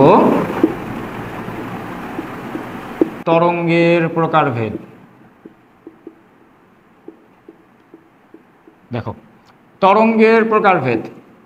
তরঙ্গ প্রথমত মাধ্যমের উপর বিবেচনা করে, মাধ্যমের উপর তরঙ্গ চলতে কি মাধ্যম লাগবে নাকি লাগবে না, মাধ্যম লাগবে নাকি লাগবে না, এই বিবেচনা করে তরঙ্গ লেখা যায় দুই প্রকার। একটা তরঙ্গকে বলে যান্ত্রিক তরঙ্গ, একটা তরঙ্গের নাম হলো যান্ত্রিক তরঙ্গ, আরেকটা তরঙ্গের নাম হলো তড়িৎ চৌম্বকীয় তরঙ্গ। তড়িৎ চৌম্বকীয় তরঙ্গ। যান্ত্রিক তরঙ্গ এবং তড়িৎ চৌম্বকীয় তরঙ্গের মধ্যে পার্থক্যটা কোথায়? যান্ত্রিক তরঙ্গ মানে হলো যেই তরঙ্গ চলতে মাধ্যম লাগে, যেই তরঙ্গ চলতে মাধ্যম লাগে। এতক্ষণ পর্যন্ত আমরা যে তরঙ্গ নিয়ে আলোচনা করছি সেই তরঙ্গটাই হলো যান্ত্রিক তরঙ্গ, যেখানে মাধ্যম থাকবে, মাধ্যমের কোণাগুলোর আন্দোলন হবে এবং মাধ্যমের কোণাগুলো শক্তি ট্রান্সফার করবে, একজন আরেকজনকে শক্তি দিবে এই পাশ থেকে ওই পাশে পাঠানোর জন্য। এইটাই হলো যান্ত্রিক তরঙ্গ। আর তড়িৎ চৌম্বকীয় তরঙ্গ হলো যেই তরঙ্গ চলতে মাধ্যম লাগে না, যেই তরঙ্গ চলতে মাধ্যম লাগে না। তাহলে কোনটা? আলো। আলো, আলো চলতে মাধ্যম লাগে না। দেখো সূর্য থেকে যখন পৃথিবী পর্যন্ত আলো আসে, মহাশূন্য হয়ে আসে, মহাশূন্যে কোনো মাধ্যম আছে? নাই। তাহলে আলো যে আসে, তাহলে তো মাধ্যম ছাড়াই চলতে পারে আলো, আলোর জন্য মাধ্যম লাগে না। আলো আরও তোমরা উদাহরণ হিসেবে লিখতে পারো গামা রশ্মি, ইউভি রশ্মি, এরপরে হলো মাইক্রোওয়েভ,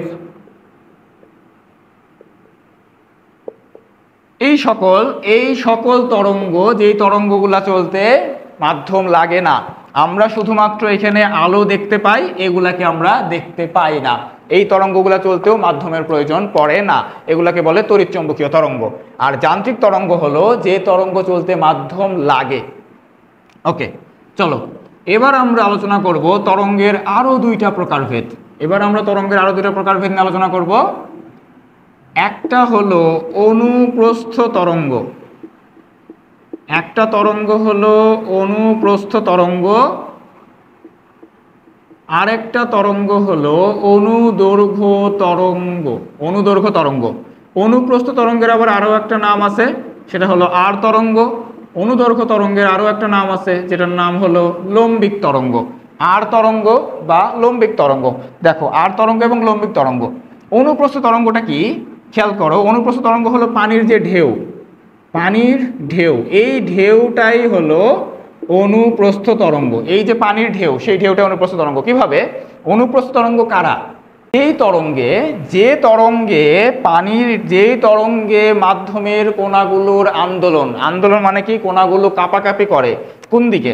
দেখো এই রকম, এই তরঙ্গটার কথা বলা হচ্ছে। কোন তরঙ্গ? এই তরঙ্গে মাধ্যমের কণাগুলো কোন দিকে কাঁপাকাঁপি করে বলতো? পানির ঢেউ যখন হয় তখন এই ঢেউয়ের মধ্যে কণা কাঁপাকাঁপি করে কোন দিকে? উপর নিচে, উপরে ওঠে নিচে নামে, উপরে ওঠে নিচে নামে, এইভাবে ঢেউ তৈরি হয় না? তাহলে মাধ্যমের কণাগুলো কাঁপতেছে কোন দিকে? উপরের দিকে, আবার নিচের দিকে। উপরের দিকে মাধ্যমের কণাগুলো কাঁপতেছে কোন দিকে? কিছু সময় উপরের দিকে ওঠে, আবার কিছু সময় নিচের দিকে নামে। উপরের দিকে ওঠে, আবার নিচের দিকে নামে, এইভাবে। কিন্তু শক্তি সঞ্চালিত হচ্ছে কোন দিকে? ওই যে আমাদের বল, ক্রিকেট বল যেটা পানিতে পড়ছিল, সেই বলটা আগাচ্ছে কোন দিকে? এই বরাবর, পাড়ের দিকে। তাহলে এইটা হলো তরঙ্গ প্রবাহের দিক। তাহলে তরঙ্গ প্রবাহের দিকের সাথে কোণার যে আন্দোলন বা ভাইব্রেশন, সেই কোণটাকে তুমি দেখো 90 ডিগ্রি কোণ বা সমকোণ। তাহলে তোমরা সংজ্ঞাতে কি বলবা? অনুপ্রস্থ তরঙ্গ কোনগুলা? যে সকল তরঙ্গের কণাসমূহের আন্দোলন এবং তরঙ্গ প্রবাহের দিক থাকে সমকোণে বা 90 ডিগ্রি কোণে, সেই সকল তরঙ্গই হবে অনুপ্রস্থ তরঙ্গ। এবং অনুদৈর্ঘ্য তরঙ্গ কারা? এবার দেখো তো, স্প্রিং এর কথা চিন্তা করো।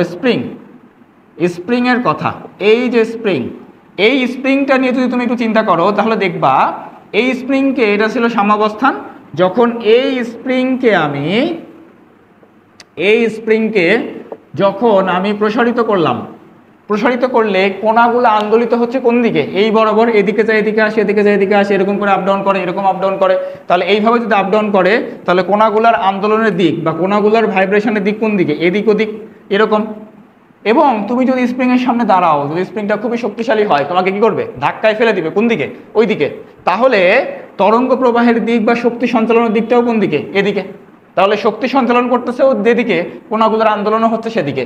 তাহলে যেই তরঙ্গে কণাসমূহের আন্দোলনের দিক এবং তরঙ্গ প্রবাহ বা শক্তি সঞ্চালনের দিক একই দিকে, সেই তরঙ্গকে বলা হয় অনুদৈর্ঘ্য তরঙ্গ বা লম্বিক তরঙ্গ। তাহলে অনুপ্রস্থ তরঙ্গে থাকবে 90 ডিগ্রি কোণে এবং অনুদৈর্ঘ্য তরঙ্গ থাকবে একই দিকে।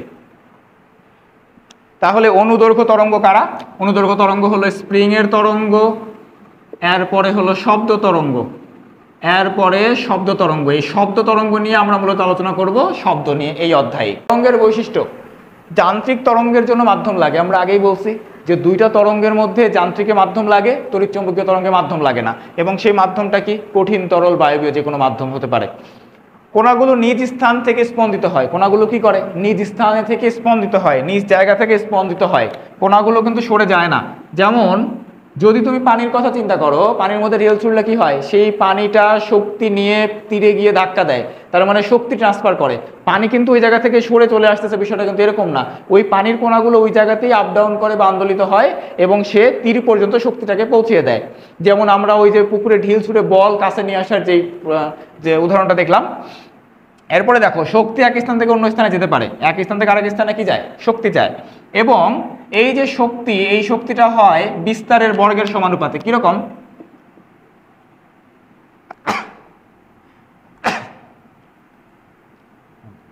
দেখো এইটা একটা তরঙ্গ, এইটা একটা তরঙ্গ, এই তরঙ্গের এইটাকে আমরা বলি বিস্তার, এবং বিস্তারকে এ দ্বারা প্রকাশ করা হয়।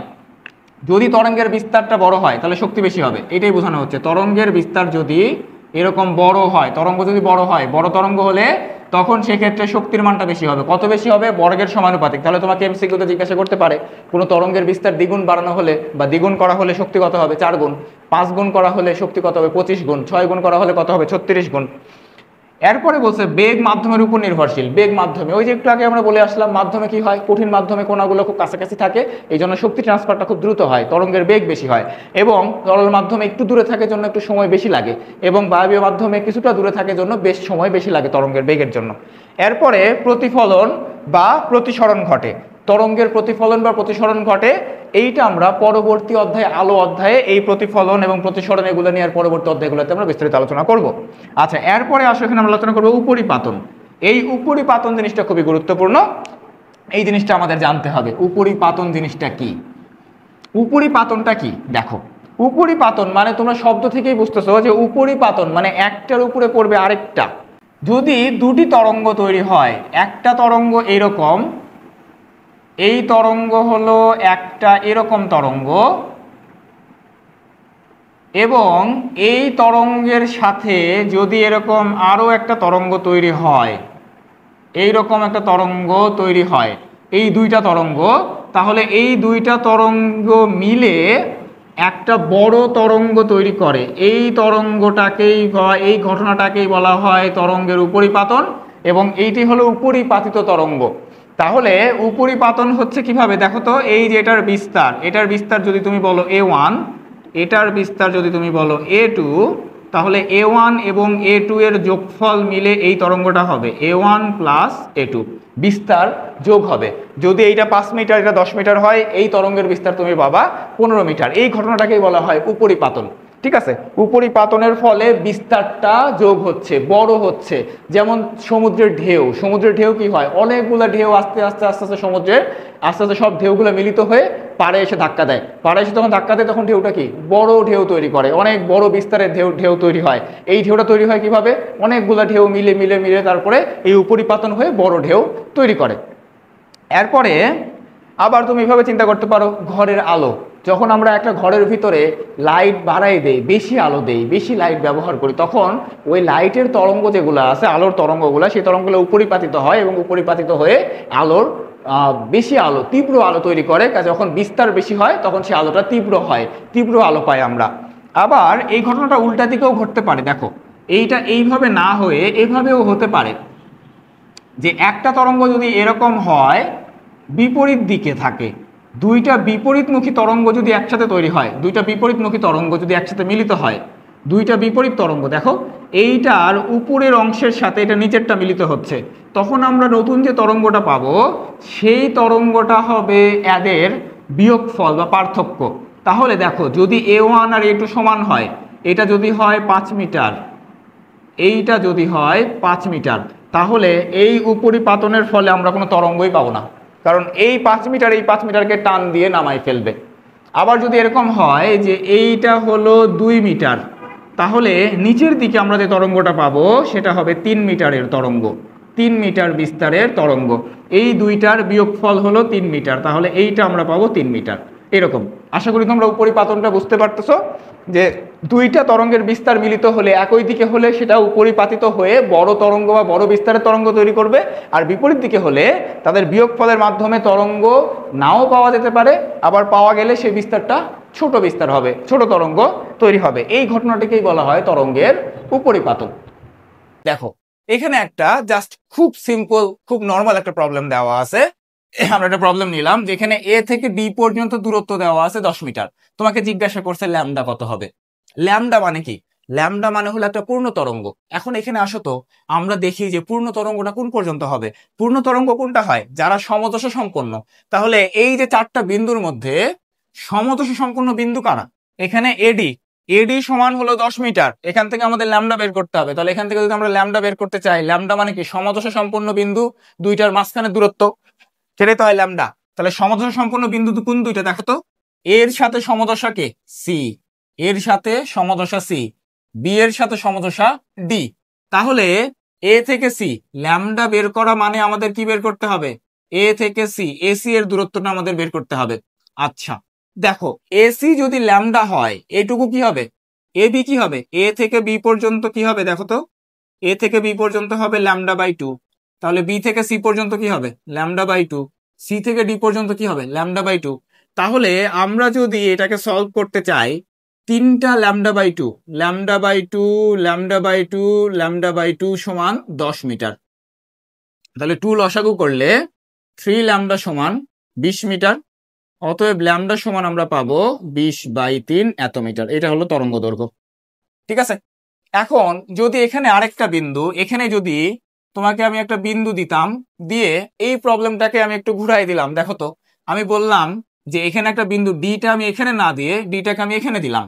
এবার দেখো, এবার তোমার 10 মিটার, তখন কিন্তু আর তোমার এই সলিউশনটা খাটবে না, কারণ এবার কিন্তু এডি পর্যন্ত 10 মিটার না। এবার তাহলে কি হবে, কি করবা দেখো, lambda by two, lambda by two, তাহলে lambda by two plus lambda by two. এবার এতটুকু, এতটুকু কি হবে? এতটুকু হবে ল্যামডা বাই ফোর। কারণ এইটা হলো একটা অর্ধ তরঙ্গ, সেই অর্ধ তরঙ্গের আবার অর্ধেক। অর্ধ তরঙ্গ, একটা তরঙ্গ কেমনে হয়? একটা উপরের অংশ একটা নিচের অংশ মিলে হয় একটা তরঙ্গ। তাহলে একটা শুধু উপরের অংশ কি হবে? অর্ধেক। তার আবার অর্ধেক কোনটা হবে? এই যে এই পর্যন্ত, এই পর্যন্ত এটা হবে তার আবার অর্ধেক। তাহলে প্লাস ল্যামডা বাই ফোর সমান হবে 10 মিটার। এবার তুমি যদি এখানে 4 লসাগু করো, 2 lambda plus 2 lambda plus lambda সমান হলো 10।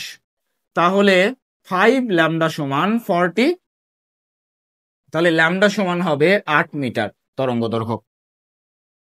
ঠিক আছে, তাহলে তোমরা বুঝতে পারতেছো আশা করি।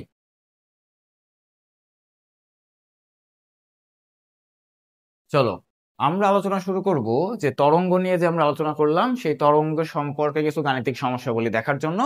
তো দেখো, আমরা এই পাশে সূত্রগুলো আগে জেনে নিব যে আমরা কি কি সূত্র নিয়ে আলোচনা করছি, সূত্রগুলা কি কি ছিল।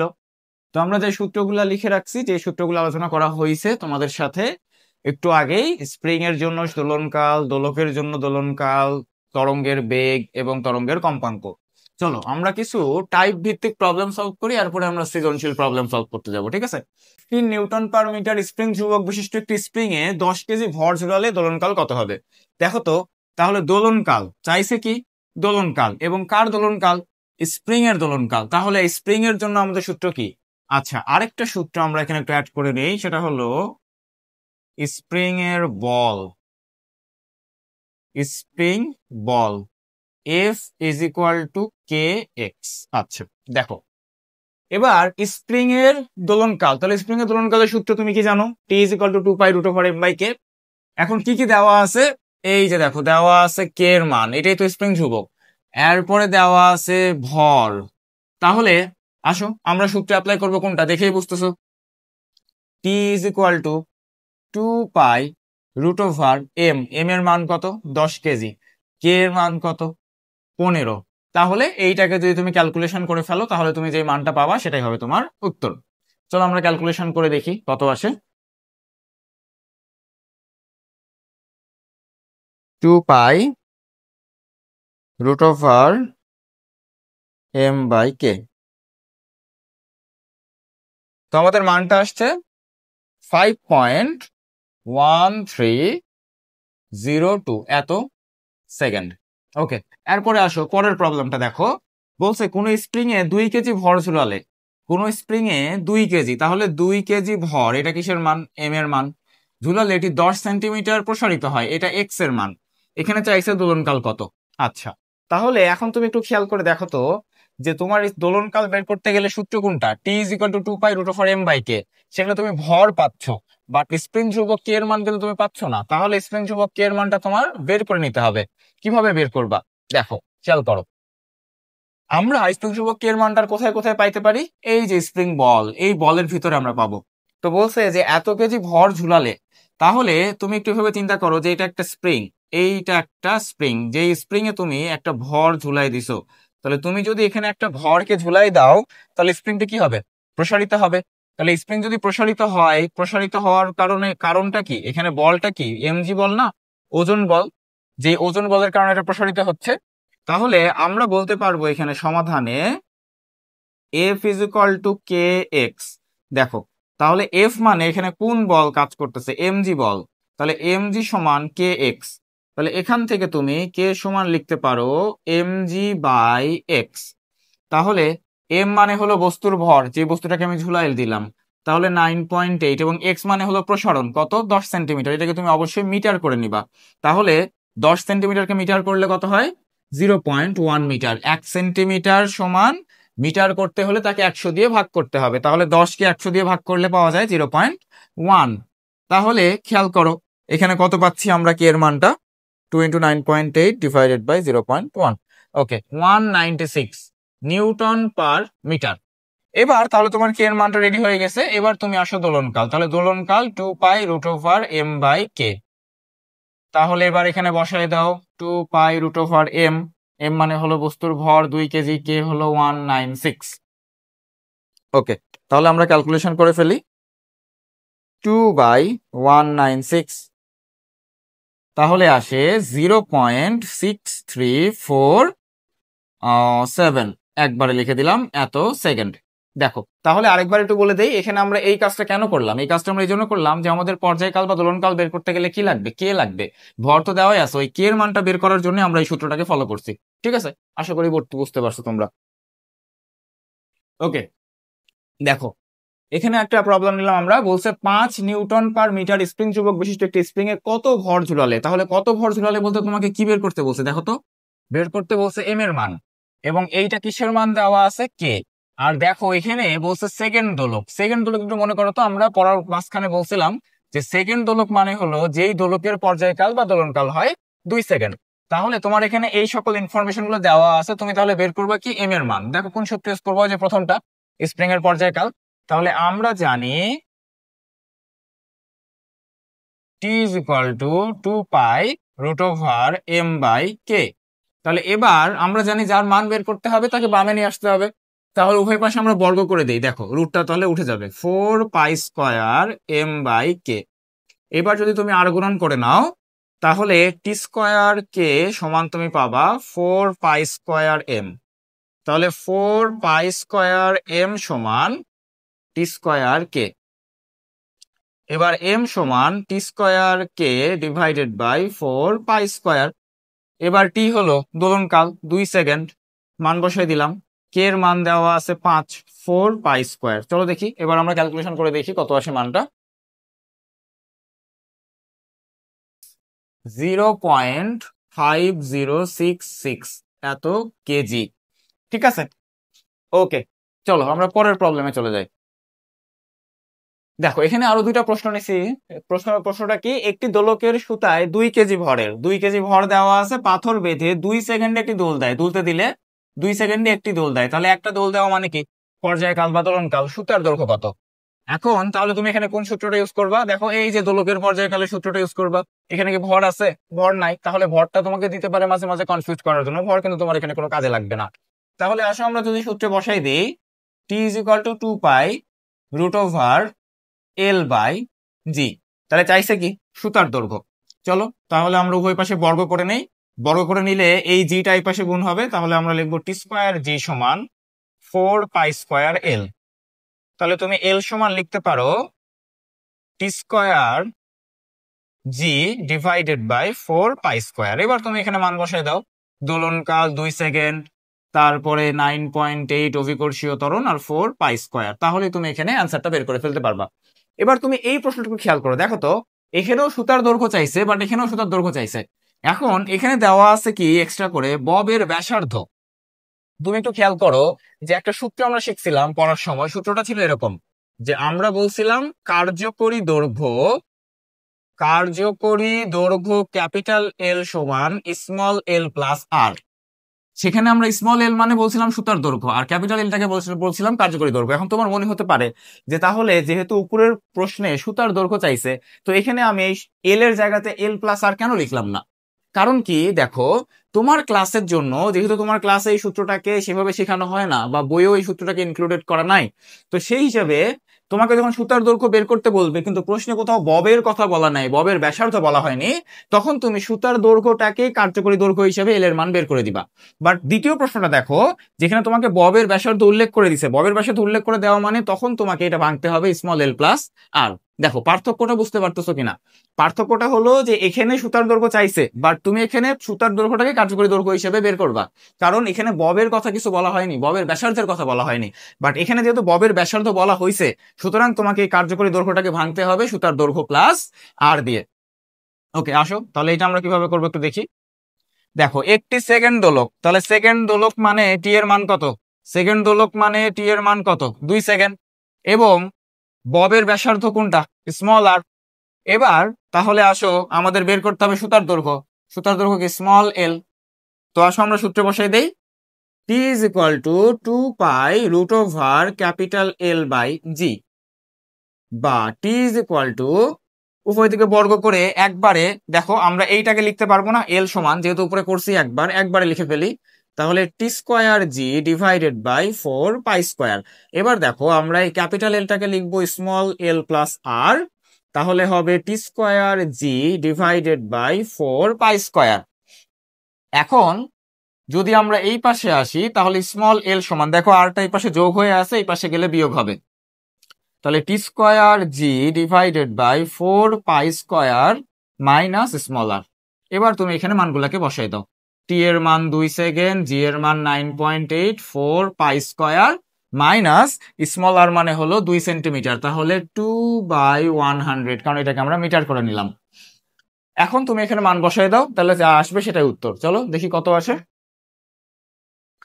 তাহলে 2 এর উপরে স্কোয়ার 9.8, 4 পায়ের উপরে স্কোয়ার মাইনাস 0.02, তাহলে আমরা পাবো 0.9729 এত মিটার। এটাই হলো তাহলে সুতার দৈর্ঘ্য। দেখো তাহলে দুইটা প্রবলেমের মধ্যে পার্থক্যটা বুঝতে পারতেছো কিনা, যে এখানে তোমার ববের ব্যাসার্ধ দেওয়া নাই জন্য সুতার দৈর্ঘ্যটাকে আমরা কার্যকরী দৈর্ঘ্য হিসেবে ধরে নিছি, আর এখানে যেহেতু ববের ব্যাসার্ধ দেওয়া আছে এই জন্য কার্যকরী দৈর্ঘ্যটাকে ভেঙে আমরা সুতার দৈর্ঘ্য এবং ববের ব্যাসার্ধ দুইটা আলাদা করে নিছি।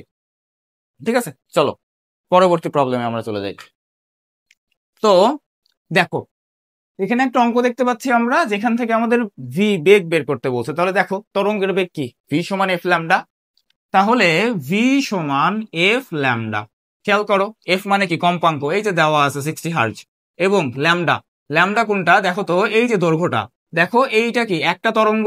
আমরা আলোচনার মধ্যে দেখছিলাম যে সমদশা সম্পন্ন দুইটি বিন্দুর মধ্যবর্তী যে দূরত্ব সেটি হয় কি? তরঙ্গ দৈর্ঘ্য। তাহলে আমরা এই তরঙ্গ দৈর্ঘ্য ল্যামডার মানটাকে মিটারে প্রকাশ করে নিব 100 দিয়ে ভাগ করে, তাহলে এখান থেকে তুমি যেই অ্যান্সারটা পাবা সেটাই হবে তোমার ফাইনাল অ্যান্সার। তাহলে এখান থেকে তুমি কত পাবা? দেখো 60 × 75, 100 / 45, তাহলে এখান থেকে তুমি পাচ্ছ 45 এত মিটার পার সেকেন্ড। এটাই হবে তরঙ্গের বেগ। ওকে, 7 নম্বর প্রবলেম। দেখো এখানে আরেকটা তরঙ্গ দেখতে পাচ্ছ তোমরা। এই তরঙ্গে এই এ থেকে সি পর্যন্ত একটা দূরত্ব দেওয়া আছে 4 মিটার এবং টাইম দেওয়া আছে 0.1 সেকেন্ড। এটা কিসের টাইম আগে এটা একটু লক্ষ্য করি আমরা। দেখো বলছে এ থেকে বিতে যেতে সময়, দেখো এ থেকে শুরু করে বি পর্যন্ত একটা তরঙ্গ তৈরি হয় না? একটা তরঙ্গ। তাহলে আমরা জানি যে একটা তরঙ্গ বা একটা পূর্ণ স্পন্দনে যে সময়টা লাগে সেই সময়টা কি হয়? পর্যায়কাল। তাহলে তুমি এখানে কি বলবা যে 0.1 সেকেন্ড, এটা কি হবে? পর্যায়কাল বা ক্যাপিটাল টি এর মান। আর এই যে 4 মিটার, এই 4 মিটারটা কি একটু খেয়াল করো তো, এই 4 মিটারটা কোন পর্যন্ত? সি পর্যন্ত। তাহলে এ থেকে বি পর্যন্ত একটা তরঙ্গ, বি থেকে সি পর্যন্ত কি আরেকটা তরঙ্গ, তাহলে দুইটা তরঙ্গ মিলে সেই দৈর্ঘ্যটা বা দূরত্বটা হলো 4 মিটার। তাহলে এখানে তরঙ্গ দৈর্ঘ্যটা কত হবে? দুইটা তরঙ্গ মানে কি? 2 ল্যামডা। দুইটা তরঙ্গ মানে 2 ল্যামডা সমান কত? 4 মিটার। তাহলে এখানে তরঙ্গ দৈর্ঘ্য ল্যামডা সমান কত হবে? দেখো দেখেই বুঝতেছো যে এইটা হবে 2 মিটার। আচ্ছা, তাহলে আমাদের বের করতে বলছে কি? তরঙ্গের বেগ। তাহলে আমরা জানি বেগ V is equal to F lambda.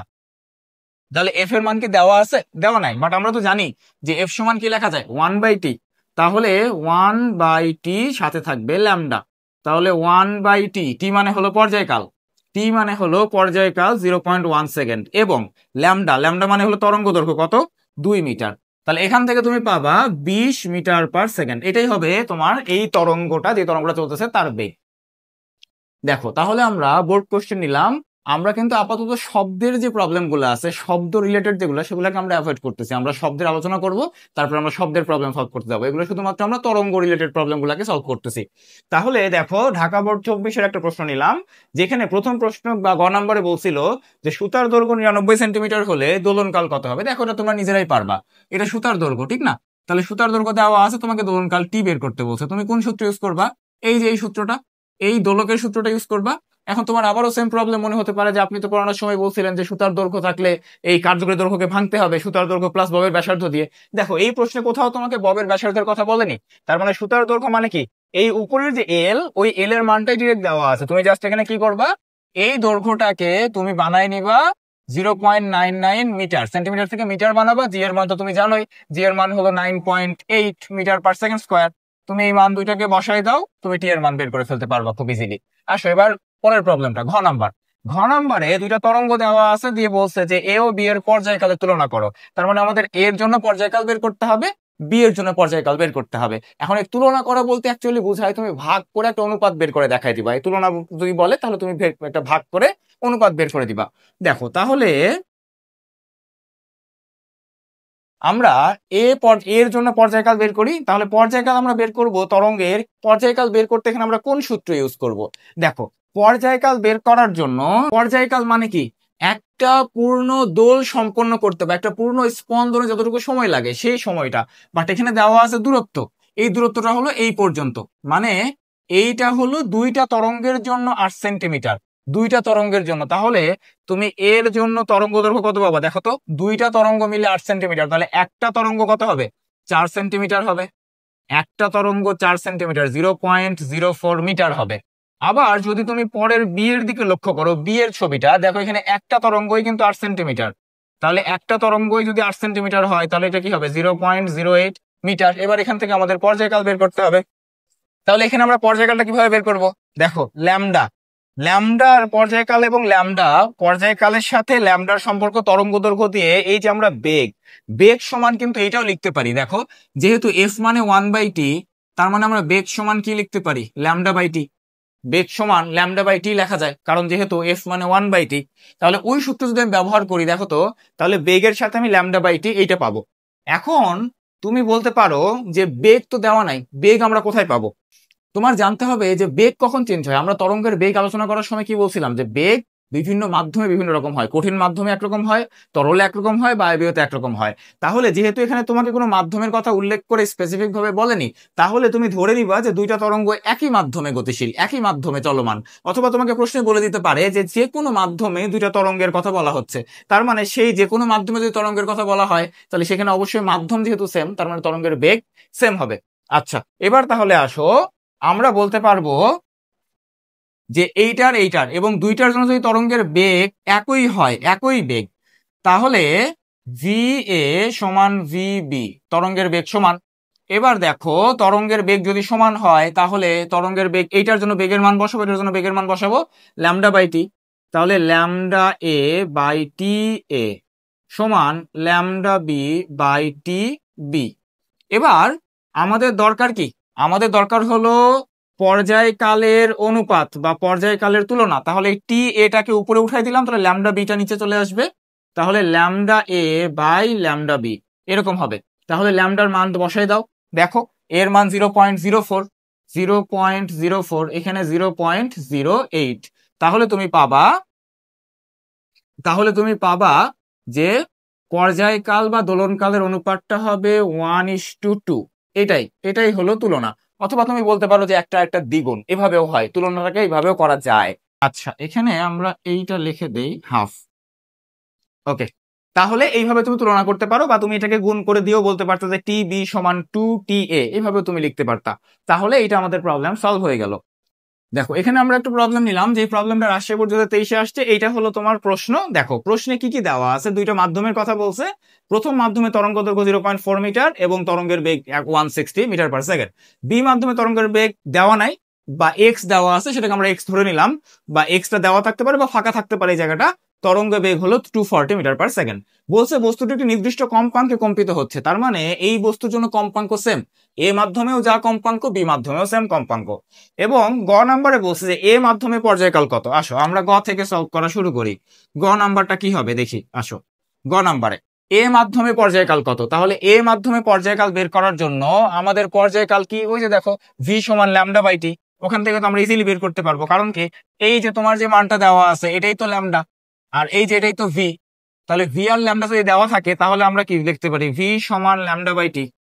তাহলে তুমি এখান থেকে বের করতে পারো T is equal to lambda by V. তাহলে ল্যামডার মান কত 0.4 আর ভি কত 160। তাহলে অতএব টি ইজ ইকুয়াল টু, এটাকে যদি আমরা ক্যালকুলেশন করি তাহলে তো আমাদের মান বের হয়ে আসে। তাহলে কত আসে দেখো, 0.4 ভাগ 160, 0.4 ভাগ 160, তাহলে আসে 0.0025 এত সেকেন্ড। ঠিক আছে, এবার আমরা চলে যাব ঘ নাম্বারে। ঘ নাম্বারে বলছে, ঘ নাম্বার কি বলছে দেখো, এ মাধ্যমে তরঙ্গটি যে সময়ে 360 মিটার অগ্রসর হয়, এটা সরণ অগ্রসর হয়, সেই সময়ে বি মাধ্যমে কতগুলো কম্পন দিবে। তাহলে আমাদের আগে সময়টা বের করতে হবে যে কতটুকু সময় এতটুকু অগ্রসর হবে, কোথায়, এ মাধ্যমে। তাহলে এ মাধ্যমের বেগ দেওয়া আছে, তাহলে আমরা টাইম বের করতে পারবো না? আমরা ইজিলি টাইম বের করতে পারি, কারণ আমরা জানি যে তরঙ্গ চলে সমবেগে, তরঙ্গ সবসময় চলবে সমবেগে। তাহলে সমবেগের জন্য এস ইজ ইকুয়াল টু ভিটি। তাহলে টি সমান কি বলা যায় বলো, এস বাই ভি। তাহলে এস মানে কি, এস মানে কতটুকু অগ্রসর হয়েছে 360 মিটার, ভি মানে কি বেগ। তাহলে এখান থেকে আমরা টাইম বের করব যে কতটুকু সময় লাগলো। তাহলে এখান থেকে আমরা পাবো টাইম, কতটুকু সময় লাগলো, টাইম হবে 2.25 সেকেন্ড। তাহলে দেখো এতটুকু সময়ে কতগুলো কম্পন দিবে বি মাধ্যমে, সেটুকু সময়ে কতগুলো কম্পন দিবে কোথায়, বি মাধ্যমে। তাহলে বি মাধ্যমে কি কি দেওয়া আছে দেখো তো, বি মাধ্যমে শব্দের বেগ দেওয়া আছে, তো বেগ আমাদের লাগতেছে না, আমাদের এখানে বের করতে বলছে কম্পন সংখ্যা। তাহলে দেখো কম্পন সংখ্যা বের করার জন্য আমাদের কি দরকার, কম্পাঙ্ক, এই যে এইটা। আচ্ছা দেখো, তাহলে বি মাধ্যমে কম্পন সংখ্যা বের করতে হবে, সে কম্পন সংখ্যা বের করার জন্য আমরা এই যে কম্পাঙ্কের সূত্রটা নিব। এই কম্পাঙ্কের সূত্র F is equal to N by T. তাহলে এন সমান কি হবে, এফ টি। এফ মানে কি কম্পাঙ্ক, এফ মানে কি কম্পাঙ্ক। এখন কম্পাঙ্ক তুমি পাবা কোথায়, কম্পাঙ্ক সমান লিখবা 1/t ইন্টু টি। 1/t, এই পর্যায়কাল তুমি কোনটা নিবা, এই পর্যায়কাল নিবা তুমি এ মাধ্যমের জন্য, এ মাধ্যমের জন্য নিবা। কেন, কারণ দেখো কম্পাঙ্ক একটি নির্দিষ্ট কম্পাঙ্কে কম্পিত হচ্ছে, তাহলে নির্দিষ্ট কম্পাঙ্কে যদি কম্পিত হয় তাহলে সেক্ষেত্রে এ মাধ্যমের কম্পাঙ্ক যা বি মাধ্যমের কম্পাঙ্ক তাই হবে। তাহলে এখানে 1/t এর মানটা বের করলে পাওয়া যায় 400, এই পর্যায়কালটা আমরা গতে বের করছিলাম, ওইটা বসাই দিয়ে এখানে আমি 400 পাবো। তাহলে এফ কম্পাঙ্ক 400 হার্জ, যেটা দুই মাধ্যমের জন্যই, এটা এ মাধ্যমের জন্য আবার বি মাধ্যমের জন্য। আর টাইম কত 2.25, তাহলে এটাকে ক্যালকুলেশন করলে পাওয়া যায় কত 900। তাহলে ক্যালকুলেশন করলে পাওয়া যায় 900টি, এতটি কম্পন সম্পন্ন করবে, এটাই আনসার, এটাই তোমার উত্তর। দেখো তাহলে আরেকবার খেয়াল করো, বলছিল এ মাধ্যমে তরঙ্গটি যে সময়ে এত মিটার দূরত্ব অতিক্রম করে, তাহলে ওখান থেকে আমরা টাইম বের করে নিছি, বের করে নেওয়ার পরে বি মাধ্যমে কতগুলো কম্পন দিবে, কম্পন সংখ্যা বের করছি কম্পাঙ্ক ইউজ করে। কারণ কি এখানে এই যে বলে দিছিল একটি নির্দিষ্ট কম্পাঙ্কে কম্পিত হচ্ছে, তার মানে এ মাধ্যমে কম্পাঙ্ক যা হবে বি মাধ্যমে কম্পাঙ্ক সেম হবে। ওকে চলো দেখো, আমরা আরেকটা সৃজনশীল নিলাম, যেটা হলো কুমিল্লা বোর্ড 2016 প্রশ্ন। এইটা একটা তরঙ্গ দেওয়া আছে, এটা একটা তরঙ্গ দেওয়া আছে, কি কি ইনফরমেশন দেওয়া আছে দেখো। প্রথম তরঙ্গে দেওয়া আছে এ থেকে বি পর্যন্ত যেতে সময় লাগে 0.05 সেকেন্ড, সি থেকে ডি পর্যন্ত আরেকটা তরঙ্গ যেতে সময় লাগে 0.08 সেকেন্ড, এবং প্রথম তরঙ্গের বেগ দেওয়া আছে 300 মিটার পার সেকেন্ড। তো গ নম্বরে জিজ্ঞাসা করছে যে 10 সেকেন্ডে দূরত্ব কত হবে, প্রথম তরঙ্গের জন্য 10 সেকেন্ডে দূরত্ব। তাহলে দেখো এই অঙ্কটা আমরা একটু আগেই করলাম, এরকম যে তরঙ্গ চলে কিভাবে, সমবেগে। তাহলে এস ইজ ইকুয়াল টু কি হবে, ভিটি, বেগ তো দেওয়াই আছে 300 ইন্টু 10, তাহলে কত হবে 3000 মিটার, বা তুমি এটাকে বলতে পারো 3 কিলোমিটার। এইটাই তোমার উত্তর। তাহলে এইটাই হলো তোমার গ নম্বরের জন্য উত্তর। এবার ঘ নম্বরে বলছে কম্পাঙ্কের তুলনা করো, তার মানে এখানে তোমার কম্পাঙ্ক বের করতে হবে, এখান থেকে তোমার কম্পাঙ্ক বের করতে হবে, এবং এখান থেকে তোমার কম্পাঙ্ক বের করতে হবে, তাহলে হয়ে গেল। দেখো খুবই সহজ প্রশ্ন, খুবই সহজ প্রশ্ন। কম্পাঙ্ক বের করার জন্য আমাদের সূত্র কি, কম্পাঙ্ক বের করার জন্য পর্যায়কালের উল্টা। দেখো এবার দেখো খুব মজার বিষয়, প্রথমটার এটাই পর্যায়কাল, কারণ কি একটা পূর্ণ স্পন্দন সম্পন্ন করতে বা পূর্ণ দোল দিতে যে সময়টা লাগে সেটা কি হয়, পর্যায়কাল। তাহলে দেখো পর্যায়কাল কি হবে, এখান থেকে এই পর্যন্ত আসতে যে টাইম সেটাই তো পর্যায়কাল, তার মানে এই টাইমটাই হলো পর্যায়কাল। তাহলে এর জন্য আমরা বলবো 1/0.05 এত পার সেকেন্ড বা হার্জ, তাহলে 20 হার্জ, 20 হার্জ। ওকে, সিমিলারলি তুমি আবার বি এর জন্য কম্পাঙ্ক বের করো, তাহলে বি এর জন্য তোমার কি লাগবে, বি এর জন্য পর্যায়কাল লাগবে। আচ্ছা, পর্যায়কাল না দিয়ে কিন্তু এখানে তুমি এটাও করতে পারো যে কতগুলো তরঙ্গ হয়েছে, তুমি চাইলে এখান থেকে তরঙ্গের পর্যায়কাল বের করতে পারো। আচ্ছা আসো আমরা পর্যায়কালটাই বের করে নিব। তাহলে পর্যায়কাল কেমনে বের করবো দেখো তো, এখানে কয়টা তরঙ্গ আছে, এই টাইমটা কয়টা তরঙ্গের জন্য দেখো, এখানে এখান থেকে শুরু করে এই পর্যন্ত একটা তরঙ্গ, এখান থেকে আবার এই পর্যন্ত একটা তরঙ্গ, তার মানে দুটা তরঙ্গের জন্য সময় লাগছে এত। তাহলে একটা তরঙ্গের জন্য কত সময় লাগবে সেটাই তো হবে পর্যায়কাল। তাহলে একটা তরঙ্গের জন্য যে সময়টা লাগবে সেটাকে আমি কি করব, এই টাইমটাকে 2 দিয়ে ভাগ করে দিব। কেন 2 দিয়ে ভাগ করলাম, কারণ এখানে আছে দুইটা তরঙ্গ। অথবা তুমি যদি সূত্রটাকে এইভাবে লিখতা তাও কিন্তু হতো, লিখতা এইভাবে উপরে যে কম্পন সংখ্যা বা তরঙ্গ সংখ্যা, নিচে লিখতা টাইম, তাহলে একই জিনিসই আসতো। দেখো তাহলে উপরে তুমি দিতা দুটো তরঙ্গ, নিচে দিতা 0.08, তাহলে তুমি এখান থেকে কত পাবা, তাহলে এখান থেকে তোমার মানটা কত আসবে, 25 হার্জ। তাহলে তুমি এখান থেকে পাবা কত, তুমি এখান থেকে পাবা 25 হার্জ। তাহলে যেহেতু তোমাকে এখানে বলছে যে তুলনা করতে, তাহলে তুলনা করতে বললে কি বললাম যে ভাগ করে দিবা, তুলনা করতে বললেই তুমি এটার সাথে এটাকে ভাগ করে দিবা, দিয়ে তুমি একটা অনুপাত বের করে দেখাবা। এইভাবে লিখবা যে এর কম্পাঙ্ক ভাগ বি এর কম্পাঙ্ক, এইভাবে তুমি তুলনা করে এর কম্পাঙ্ক 20, বি এর কম্পাঙ্ক 25, তাহলে ভাগ করে দিয়ে তুমি এটা 5 দিয়ে কাটাকাটি করতে পারো। তাহলে এই হলো আমাদের এই প্রবলেম। চলো এবার আমরা আরেকটা প্রবলেমে যাই, পরের প্রবলেম।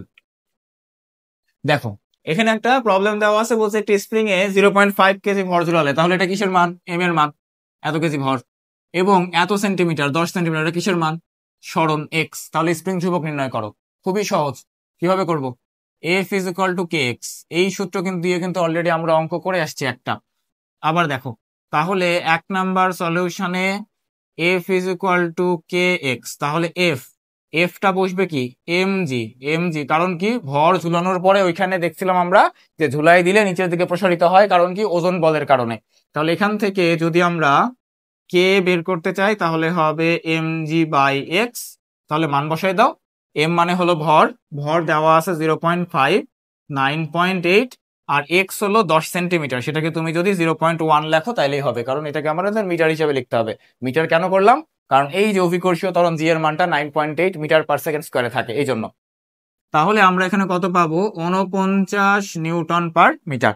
তাহলে এইটাই হবে আমাদের উত্তর, গ নাম্বার, এই 1 নাম্বারের। এবার আসো 2 নাম্বার, ভর ও সরণ উভয় দ্বিগুণ হলে, ভর দ্বিগুণ মানে 0.5 কেজি জায়গায় সেটাকে আমি 1 কেজি বানাবো, এবং সরণ দ্বিগুণ মানে 10 সেন্টিমিটারের জায়গায় সেটা প্রসারণটা হবে কত, 20 সেন্টিমিটার, তাহলে দোলনকালের পরিবর্তন হবে কিনা। আচ্ছা চলো তাহলে এবার আমরা যাই 2 নাম্বারে, আমরা এবার 2 নাম্বারে যাই। ভর এবং, তাহলে যেহেতু বলছে পরিবর্তনের কথা, তার মানে আমাদের দেখতে হবে যে আগে কত আছে, মানে এখন কত আছে, এখন কত আছে সেটা আমাদের দেখতে হবে। তাহলে 1 নাম্বার আমরা বের করছি কে এর মান 49 নিউটন পার মিটার, এই মানটা আমাদের দরকার পড়বে এই জায়গায় 2 নাম্বারে। তাহলে এখন আসো এটাকে আমি বললাম T1, তাহলে 2π√m/k, তাহলে 2π√m, এম মানে ভর, এখন ভর কত 0.5, এখন কে এর মান কত 49। দেখো এখন তোমার মনে হতে পারে যে সূত্রে তো সরণ নাই, তার মানে এক্স এর মান যদি চেঞ্জ করা হয় তাহলে তো আমাদের এখানে কোনো চেঞ্জ আসবে না, আসবে, কারণ এক্স এর মানটা চেঞ্জ হয়ে গেলে তখন কে এর মানটা চেঞ্জ হবে। দেখো ওই যে আগের অঙ্কটা 1 নাম্বারটা চিন্তা করো, সেখানে এক্স এর মান লাগছিল না কে এর মান বের করতে, তাহলে এখানে আমরা পর্যায়কালটা বের করে নেই আগে। আসো এখন তাহলে আমরা পাচ্ছি কত, 0.6347 এত সেকেন্ড, এখানে আমরা এটা পাচ্ছি। এবার পরবর্তীতে কন্ডিশনে কি বলছে দেখো তো, ভর দ্বিগুণ করতে হবে এবং স্প্রিং ধ্রুবককে দ্বিগুণ, সরণকে দ্বিগুণ করতে হবে। তাহলে ভর দ্বিগুণ সেটাকে আমরা বললাম এম প্রাইম, তাহলে এম প্রাইম সমান 2m, 2 into 0.5 is equal two 1 বা 1 কেজি, 1 বা 1 কেজি, এবং সরণ দ্বিগুণ, তাহলে এক্স প্রাইম সমান আমরা বলবো 2x, 2x মানে হলো 2 ইন্টু 10 সমান 20 সেন্টিমিটার, তাহলে 20 সেন্টিমিটার বা এটাকে বলা যায় 0.2 মিটার। ঠিক আছে, তাহলে এবার চলো স্প্রিং ধ্রুবক, স্প্রিং ধ্রুবকের ক্ষেত্রে আমরা যখন 0.5 কেজি ভর দিয়ে 10 সেন্টিমিটার স্প্রিং ধ্রুবকটা বের করে নিছি, এবার আমরা এখান থেকে স্প্রিং ধ্রুবকটা বের করে নিব। দেখো ভর যদি দ্বিগুণ করা হয় আচ্ছা, ভর দ্বিগুণ করা হলে স্প্রিং ধ্রুবকটা কি হবে? স্প্রিং ধ্রুবক কে প্রাইম। কে প্রাইম সমান ওই আগের সূত্রটাই আমি আবার লিখে দিলাম যে M G by X prime. তাহলে খেয়াল করো, এম জি হলো 1 কেজি 9.8 আর এখানে হবে 0.2, তাহলে কত আসে? আচ্ছা, তাহলে 9.8 ভাগ 0.2, তাহলে 49। দেখো আবার এই 49 এই মানটাকে আমরা পাইছি স্প্রিং ধ্রুবক হিসেবে। এবার আমরা পরবর্তী পর্যায়কালটা বের করব T2। তাহলে 2 পাই রুট ওভার, ভর চেঞ্জ হয়েছে, স্প্রিং ধ্রুবক চেঞ্জ হয়েছে, তাহলে 2 পাই রুট ওভার, ভর আসছে, ভর হলো 1 কেজি, স্প্রিং ধ্রুবক হলো 49। এবার তাহলে কত পাওয়া যায় দেখো, 1/49। তাহলে এবার পাওয়া যাবে কত? 0.89759 এত সেকেন্ড। তাহলে এইটা হলো আমাদের আগের দোলনকাল, এইটা হলো আমাদের আগের দোলনকাল, এইটা হলো T1 এর মান আর এইটা হলো T2 এর মান। তাহলে দুইটা দোলনকাল পরিবর্তন হবে কিনা? অবশ্যই হবে, দোলনকাল অবশ্যই পরিবর্তন হয়েছে। তাহলে কতটুকু পরিবর্তন হবে? যদি পুরো পরিবর্তন যদি চাই তাহলে সেক্ষেত্রে আমরা কি করব? বিয়োগ করে দিব। তাহলে দেখো দোলনকালের পরিবর্তন T2 মাইনাস T1, তাহলে 0.89759 মাইনাস T1, তাহলে T1 হলো 0.6347 এত সেকেন্ড। তাহলে এখানে আমরা বলবো যে এত সেকেন্ড বৃদ্ধি পাবে, এত সেকেন্ড বৃদ্ধি পাবে 0.8, তাহলে 0.26289 এত সেকেন্ড বৃদ্ধি পাবে। তাহলে এই হলো আমাদের গাণিতিক প্রবলেম। দেখো তাহলে আরেকবার একটু বলে দেই যে এখানে আমরা অ্যাকচুয়ালি কি করছি। দেখো তো, এখানে আমরা প্রথম অবস্থার জন্য একবার পর্যায়কাল বা দোলনকাল বের করছি এবং পরবর্তীতে বলছে ভর এবং সরণ দ্বিগুণ করা হলে। তাহলে ভর এবং সরণ দ্বিগুণ করার পরে আমাদের দোলনকালে কি লাগে? ভর লাগে এবং এই স্প্রিং ধ্রুবক লাগে। তাহলে আমরা ভর তো দ্বিগুণ হলো এবং প্রসারণ দ্বিগুণ হওয়ার কারণে, ভর এবং প্রসারণ দুইটাই যখন দ্বিগুণ হলো তখন আমরা দেখলাম যে স্প্রিং ধ্রুবকের কোনো চেঞ্জ আসতেছে কিনা। তো স্প্রিং ধ্রুবকের কোনো চেঞ্জ আসেনি। তো চেঞ্জ না আসার কারণে আমরা আবার ওই স্প্রিং ধ্রুবকের মানটা বসাই দিয়ে, ভর বসাই দিয়ে আমরা এখানে পর্যায়কাল বা দোলনকাল বের করছি এবং কতটুকু পরিবর্তন হবে সেটা বিয়োগ করে বললাম যে এতটুকু পরিবর্তন হবে বা এতটুকু বৃদ্ধি পাবে।